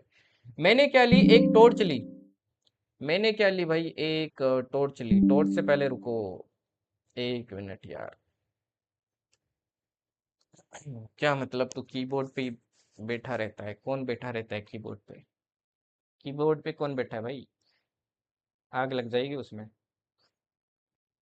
चलो यहाँ पे देखो, अब देखो मैंने क्या ली भाई, एक टॉर्च ली, ठीक है ना, सपोज करो टॉर्च लो, कुछ भी लो यार, जिससे लाइट आनी चाहिए बस। ये मैंने टॉर्च ली, देखो अच्छी सी टॉर्च बनाई है मैंने। ओके, इस टॉर्च से मैंने क्या की, आपकी लाइट डाली। ये लाइट की मान लो एक रे है। ओके, ये क्या आपकी एक लाइट की रे है। इसको क्या बोलेंगे, इंसिडेंट रे। Incident ray. अब ये लाइट रे देखो ऐसे जाएगी और ऐसे क्या होगी, आपकी टकराएगी। अच्छा, बाहर कौन सा मीडियम है, मीडियम वन है, दैट इज एयर। एयर है। और ये आपका क्या, ग्लास। ग्लास आपका दूसरा मीडियम हो जाएगा। ग्लास क्या हो जाएगा, आपका दूसरा मीडियम हो जाएगा। ठीक है ना। ये जो एयर है ना, इसको क्या बोलेंगे अपन, रेयरर मीडियम बोलेंगे। रेयरर को देखो, वैसे तो इसकी डेफिनेशन कुछ और होती है, बट रेयरर को आप अभी के लिए ऐसे समझ लो कि कम डेंस है। एक्चुअल में डेंसिटी से अगेन कोई रिलेशन नहीं है इसका। ठीक है ना। डेंसिटी से ध्यान रखना भाई, कोई रिलेशन नहीं है, बस मैं आपको समझाने के लिए, दिमाग में आपके थोड़ा घुसे इसलिए बोल रहा हूँ। दिमाग में घुसे इसलिए बोल रहा हूँ कि ऐसे समझ लो, एयर आपकी क्या है, कम डेंस है, तो इसको बोलते हैं रेयरर मीडियम। और जिसकी डेंसिटी ज्यादा, जैसे कि आपका यहाँ पे ग्लास हो गया है ना, तो ये ग्लास लेव के आपका ज्यादा डेंस है, तो इसको बोल लो, मान लो अपन क्या कहते हैं, डेंसर मीडियम। ठीक है, डेंसर मीडियम। ओके। तो लाइट रे देखो यहाँ से आपके क्या कर रही है, इंसिडेंट कर रही है, रेयरर मीडियम से आ रही है। तो ये जो लाइट रे रेयरर मीडियम से आ रही है, यहाँ पे टकराई। ये जिस एंगल पे टकराती है, देखो मैंने नॉर्मल बनाई, जिस एंगल पे टकराती है इसको बोलते हैं एंगल ऑफ इंसिडेंस। अब ये टकराते देखो, इसको जाना चाहिए था ऐसे, है ना। इस लाइट रे को देखो, आपके जाना कैसे चाहिए था, ऐसे जाना चाहिए था। ऐसे, ऐसे आपके जाना चाहिए था। कुछ ज्यादा ही टेढ़ा बना दिया यार। मेरे को ड्राइंग की क्लास ज्वाइन करनी पड़ेगी। ठीक है ना, भावनाओं को समझ जाना। ये रे को ऐसे जाना चाहिए था, सीधा सीधा, ठीक है ना। बट ये देखो क्या हो गई, आपकी डिफ्लेक्ट हो गई, इधर मुड़ गई थोड़ी। ओके। तो जब आपकी लाइट रे कहाँ से गई भाई, रेयरर मीडियम से डेंसर मीडियम में गई। तो ये लाइट रे देखो ऐसे जानी चाहिए थी, बट आपकी देखो इधर क्या हो गई, डिफ्लेक्ट हो गई। किसकी तरफ डिफ्लेक्ट हुई है, नॉर्मल की तरफ डिफ्लेक्ट हो गई, है ना। Band towards the normal. तो ध्यान रखना, जब भी लाइट रे फ्रॉम रेयरर मीडियम से डेंसर मीडियम में जाती है, तो किसकी तरफ बेंड हो जाती है, टुवर्ड्स द नॉर्मल। नॉर्मल की तरफ क्या हो जाती है, आपकी बेंड हो जाती है। ओके। अब देखो ये लाइट रे आपकी डेंसर मीडियम में, डेंसर मीडियम में, डेंसर मीडियम में। अब यहां से जब बाहर निकलेगी, तो अपने को बताया अगेन, बाहर क्या आपके रेयरर मीडियम है। एयर क्या आपके अगेन रेयरर मीडियम है। तो अगेन देखो, अब डेंसर से रेयरर में आएगी। जैसे ही डेंसर से रेयरर में आई, तो ये अगेन देखो आपकी क्या होती है, डिफ्लेक्ट होती है। देखो लाइट रे को जाना चाहिए था ऐसे, ऐसे जाना चाहिए था, बट देखो अगेन डिफ्लेक्ट हो गई। तो अब डेंसर से रेयरर आई, तो उल्टा होगा। उस टाइम देखो आपकी टुवर्ड्स द नॉर्मल बेंड हुई, अब अवे फ्रॉम द नॉर्मल देखो आपकी बेंड हो गई, है ना। देखो ऐसे जानी चाहिए थी, बट अवे आपकी क्या हो गई, बेंड हो गई। तो ये क्या होती है, अवे द नॉर्मल आपकी क्या हो जाती है, बेंड हो जाती है। ये जो फाइनली जो रे निकलती है ना, दो आपकी रिफ्रेक्शन के बाद में, इसको बोलते हैं इमरजेंट रे। इसको क्या बोलते हैं, इमरजेंट रे बोलते हैं। और ये जो अंदर की साइड आपकी रे थी ना, इसको क्या बोलते हैं, इसको बोलते हैं रिफ्रैक्टेड रे। रिफ्रैक्टेड रे। ठीक है ना। ये जो इनिशियल रे ऐसे आनी चाहिए थी, और ये जो रे आई है, इनके बीच में ये जो डिस्टेंस होता है ना, जो ये डिफरेंस आ गया आपका डिस्टेंस का, इस डिस्टेंस को अपन क्या बोलते हैं, इस डिस्टेंस को अपन बोलते हैं भाई, क्या बोलते हैं, लेटरल डिस्प्लेसमेंट। क्या बोलते हैं, लेटरल डिस्प्लेसमेंट। ओके। ठीक है। जो पैरेलल लाइंस के बीच में आपके डिफरेंस आ गए। ओके, पैरेलल लाइंस के बीच में क्या आ गया भाई, डिफरेंस आ गए। तो ये क्या होता है भाई, रिफ्रैक्शन थ्रू आपके क्या होता है, रेक्टेंगुलर ग्लास स्लैब होता है। फाइन। Lizard veg. बैच का नाम क्या लिया, बेचना भी स्टार्ट कर दिए हुए। चलो यहाँ पे देखो अभी, laws of reflection of light. Laws of reflection of light, यहीं से देखो आपकी लॉज बनती है। क्या क्या लॉज बनती है, देखो सेम ही लॉज है, बस एक आपकी अलग है, वही पढ़नी है अलग आपको। कि इंसिडेंट रे, क्या क्या है भाई, इंसिडेंट रे, रिफ्रैक्टेड रे। उस पे जाने से पहले ये नीचे वाला देख लो जरा। तो light entering from rare to denser medium, light bends towards the normal, slow down. अब यहाँ पे ये पॉइंट बहुत इंपॉर्टेंट है, कि भाई देखो, जब आपकी लाइट कहाँ से कहाँ एंटर की, रेयर से डेंसर में एंटर की, तो आपकी लाइट क्या करती है, नॉर्मल की तरफ बेंड करती है। एक और इंपॉर्टेंट चीज, अब रेयर से डेंसर में जब आपकी लाइट एंटर करती है ना, तो लाइट की एक और चीज आपकी चेंज होती है। वो क्या चीज होती है आपकी चेंज, स्पीड आपकी स्लो डाउन हो जाती है। स्पीड क्या हो जाती है, स्लो डाउन। फ्रीक्वेंसी में कोई भी चेंज नहीं आता है, ध्यान रखना, बहुत इंपॉर्टेंट पॉइंट है ये, ठीक है ना। फ्रीक्वेंसी में कोई चेंज नहीं आता है, बट वेलोसिटी क्या हो जाती है भाई, कम हो जाती है। लाइट की वेलोसिटी ऑफ लाइट क्या हो जाती है, डिक्रीज हो जाती है। ओके। वहीं देखो आपकी क्या करती है, लाइट एंटर करती है फ्रॉम डेंसर टू रेयरर, इसको डेंसर टू रेयरर कर लेना, डेंसर टू रेयरर। जब डेंसर से रेयरर आई वापस, है ना, डेंसर से रेयरर, तो अब उल्टा होगा, light bends away from the normal, और क्या हो जाती है, स्पीड अप हो जाती है। स्पीड मतलब क्या हो जाती है, इंक्रीज हो जाती है। फ्रीक्वेंसी में कोई चेंज नहीं होता है, ठीक है ना। ओके, तो यहां से देखो अपनी लॉज ऑफ रिफ्लेक्शन, रिफ्रैक्शन क्या आती है, incident ray, incident ray, refracted रे और नॉर्मल, तीनों आपकी सेम ही प्लेन के अंदर क्या करती है, लाई करती है, ठीक है ना। तीनों आपकी क्या करती है, सेम ही प्लेन के अंदर लाई करती है। ओके, दूसरा देखो, ratio of sine of angle of incident to sine of angle of refraction is always constant. क्या है भाई, ये बहुत इंपॉर्टेंट है। Ratio of sine of angle of incidence to sine of angle of refraction is always constant. ये जो आपका angle है ना इंसिडेंस का, इसका अगर साइन लूं, साइन आई, और ये जो रिफ्रैक्शन हुआ है आर एंगल, इसका एंगल लूं आपके साइन आर, तो इनका रेशियो हमेशा क्या रहता है, कांस्टेंट रहता है। इसी को क्या बोलते हैं, स्नेल्स लॉ ऑफ रिफ्रैक्शन भी बोलते हैं। क्या बोलते हैं इसको, इसको बोलते हैं स्नेल्स लॉ ऑफ रिफ्रैक्शन, ठीक है ना। क्या बोलते हैं, स्नेल्स लॉ ऑफ रिफ्रैक्शन। ये सिर्फ आपके तभी एप्लीकेबल है जब आपका एंगल ऑफ इंसिडेंस क्या है, 0 से 90 के बीच में है। क्या है, 0 से 90 के बीच में। अगर ये एंगल आपकी एंगल ऑफ इंसिडेंस 90 के बराबर या 90 से बड़ा हो गया ना, तो यहाँ पे कंडीशन कौन सी बन जाती है, टोटल इंटरनल रिफ्लेक्शन वाली बन जाती है, मतलब रेनबो वाली बन जाती है आपकी, ठीक है ना भाई। रेनबो वाली कंडीशन बन जाती है आपकी, ड्रॉपलेट वाली। तो टोटल इंटरनल रिफ्लेक्शन होता है फिर आपके, मतलब लाइट रे एंटर होगी, आपकी रिफ्लेक्शन होगा, रिफ्लेक्ट होगी, वापस ऊपर चली जाएगी, ठीक है ना। तो यहाँ पे टोटल इंटरनल रिफ्लेक्शन होता है। ओके, ये जो sine I by sine R आपने निकाला है ना कांस्टेंट, इसी वैल्यू को अपन क्या कहते हैं, इसी को बोलते हैं रिफ्रैक्टिव इंडेक्स, जो नेक्स्ट क्लास के अंदर अपन पढ़ने वाले हैं, है ना। Refractive index of second with respect to one, मतलब एक तरीके से ऐसे समझ सकते हो कि जो लाइट है आपकी, इससे देखो इसमें एंटर की तो लाइट क्या हो गई, स्लो डाउन हो गई। वो किस फैक्टर से आपकी स्लो डाउन हुई है, उसी को क्या बोलते हैं, रिफ्रैक्टिव इंडेक्स बोलते हैं। उसी को क्या बोलते हैं, रिफ्रैक्टिव इंडेक्स। मान लो पहले आपकी स्पीड थी 10 मीटर पर सेकंड, इसमें एंटर करते ही मान लो 5 मीटर पर सेकंड हो गई, तो किस फैक्टर से आपकी डिक्रीज हो गई, 2 के फैक्टर से डिक्रीज हो गई ना, मतलब आधी हो गई, 2 के फैक्टर से डिक्रीज हो गई, तो वो दो ही क्या होता है, आपका रिफ्रैक्टिव इंडेक्स होता है, ठीक है ना भाई। तो ये लॉज आपको याद रखनी है, बहुत इंपॉर्टेंट है। इसी के साथ आपकी आज की क्लास क्या होती है, आज की कक्षा होती है खत्म। कल अपन इस चैप्टर को करेंगे खत्म विथ पी वाई क्यूज, बहुत सारी पी वाई क्यूज के साथ में। तो कल एकदम माइंड को प्रिपेयर करके लाना। हाँ, इसको बोलते हैं क्रिटिकल एंगल भी बोलते हैं, ठीक है ना। वो जो लास्ट वाला था ना, उसको क्रिटिकल एंगल भी बोलते हैं। इसके बाद में आपकी जो ये कंडीशन मैच हो जाती है। ओके, ठीक है ना भाई। तो ये पूरा चैप्टर रिवाइज करके आना, वरना कल हवा ही नहीं लगेगी। क्योंकि कल मैं ना वो जो लेंस वाला पढ़ाऊंगा, उसके अंदर पूरा एक्सप्लेन नहीं करने वाला हूँ एक एक चीज, कि ये होता है, ये होता है। मैं जल्दी जल्दी निकालेगा कि याद आ रहा है ना, उससे कनेक्ट करो, आगे बढ़ो, वैसे करने वाला हूँ मैं। क्योंकि कल मैं रिफ्लेक्शन समझाएगा बस अच्छे से, ठीक है।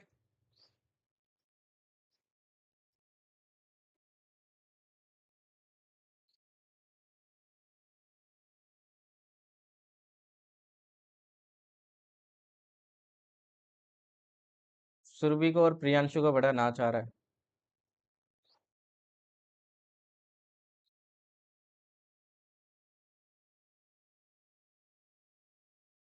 बाकी आज आपकी सीडीएस वाली स्ट्रेटेजी वीडियो आ जाएगी, ठीक है ना, रात में।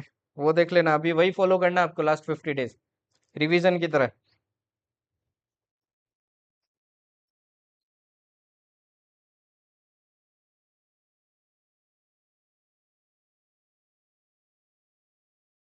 ठीक है जी।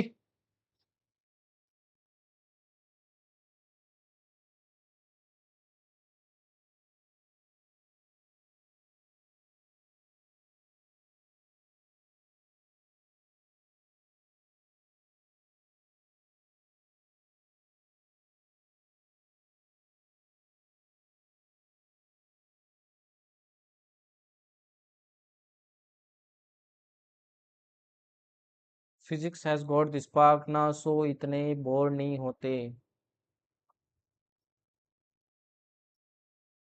ठीक है भाई।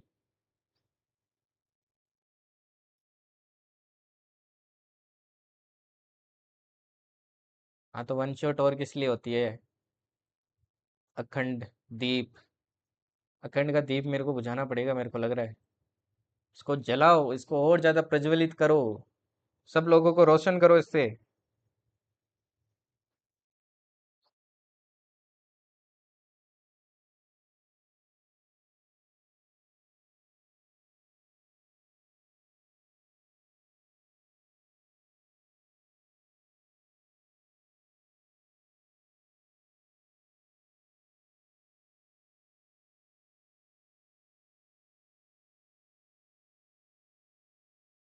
हाँ, इंग्लिश पूरा रीडिंग बेस्ड है हर्ष, पूरा ही रीडिंग बेस्ड है आपका इंग्लिश। ग्रामर का तो बस नाम है। ग्रामर का भी बहुत सा पोर्शन आप रीडिंग से कर सकते हो इंग्लिश में, सीडीएस की, अगर इंग्लिश की बात करूँ, सीडीएस एनडीए की। चलिए फिर सेशन अभी करते हैं एंड, क्योंकि मेरे को कुछ चीज़ें प्रिपेयर भी करनी है। तो रात में मिलते हैं, okay. Okay then, thank you and Jai Hind.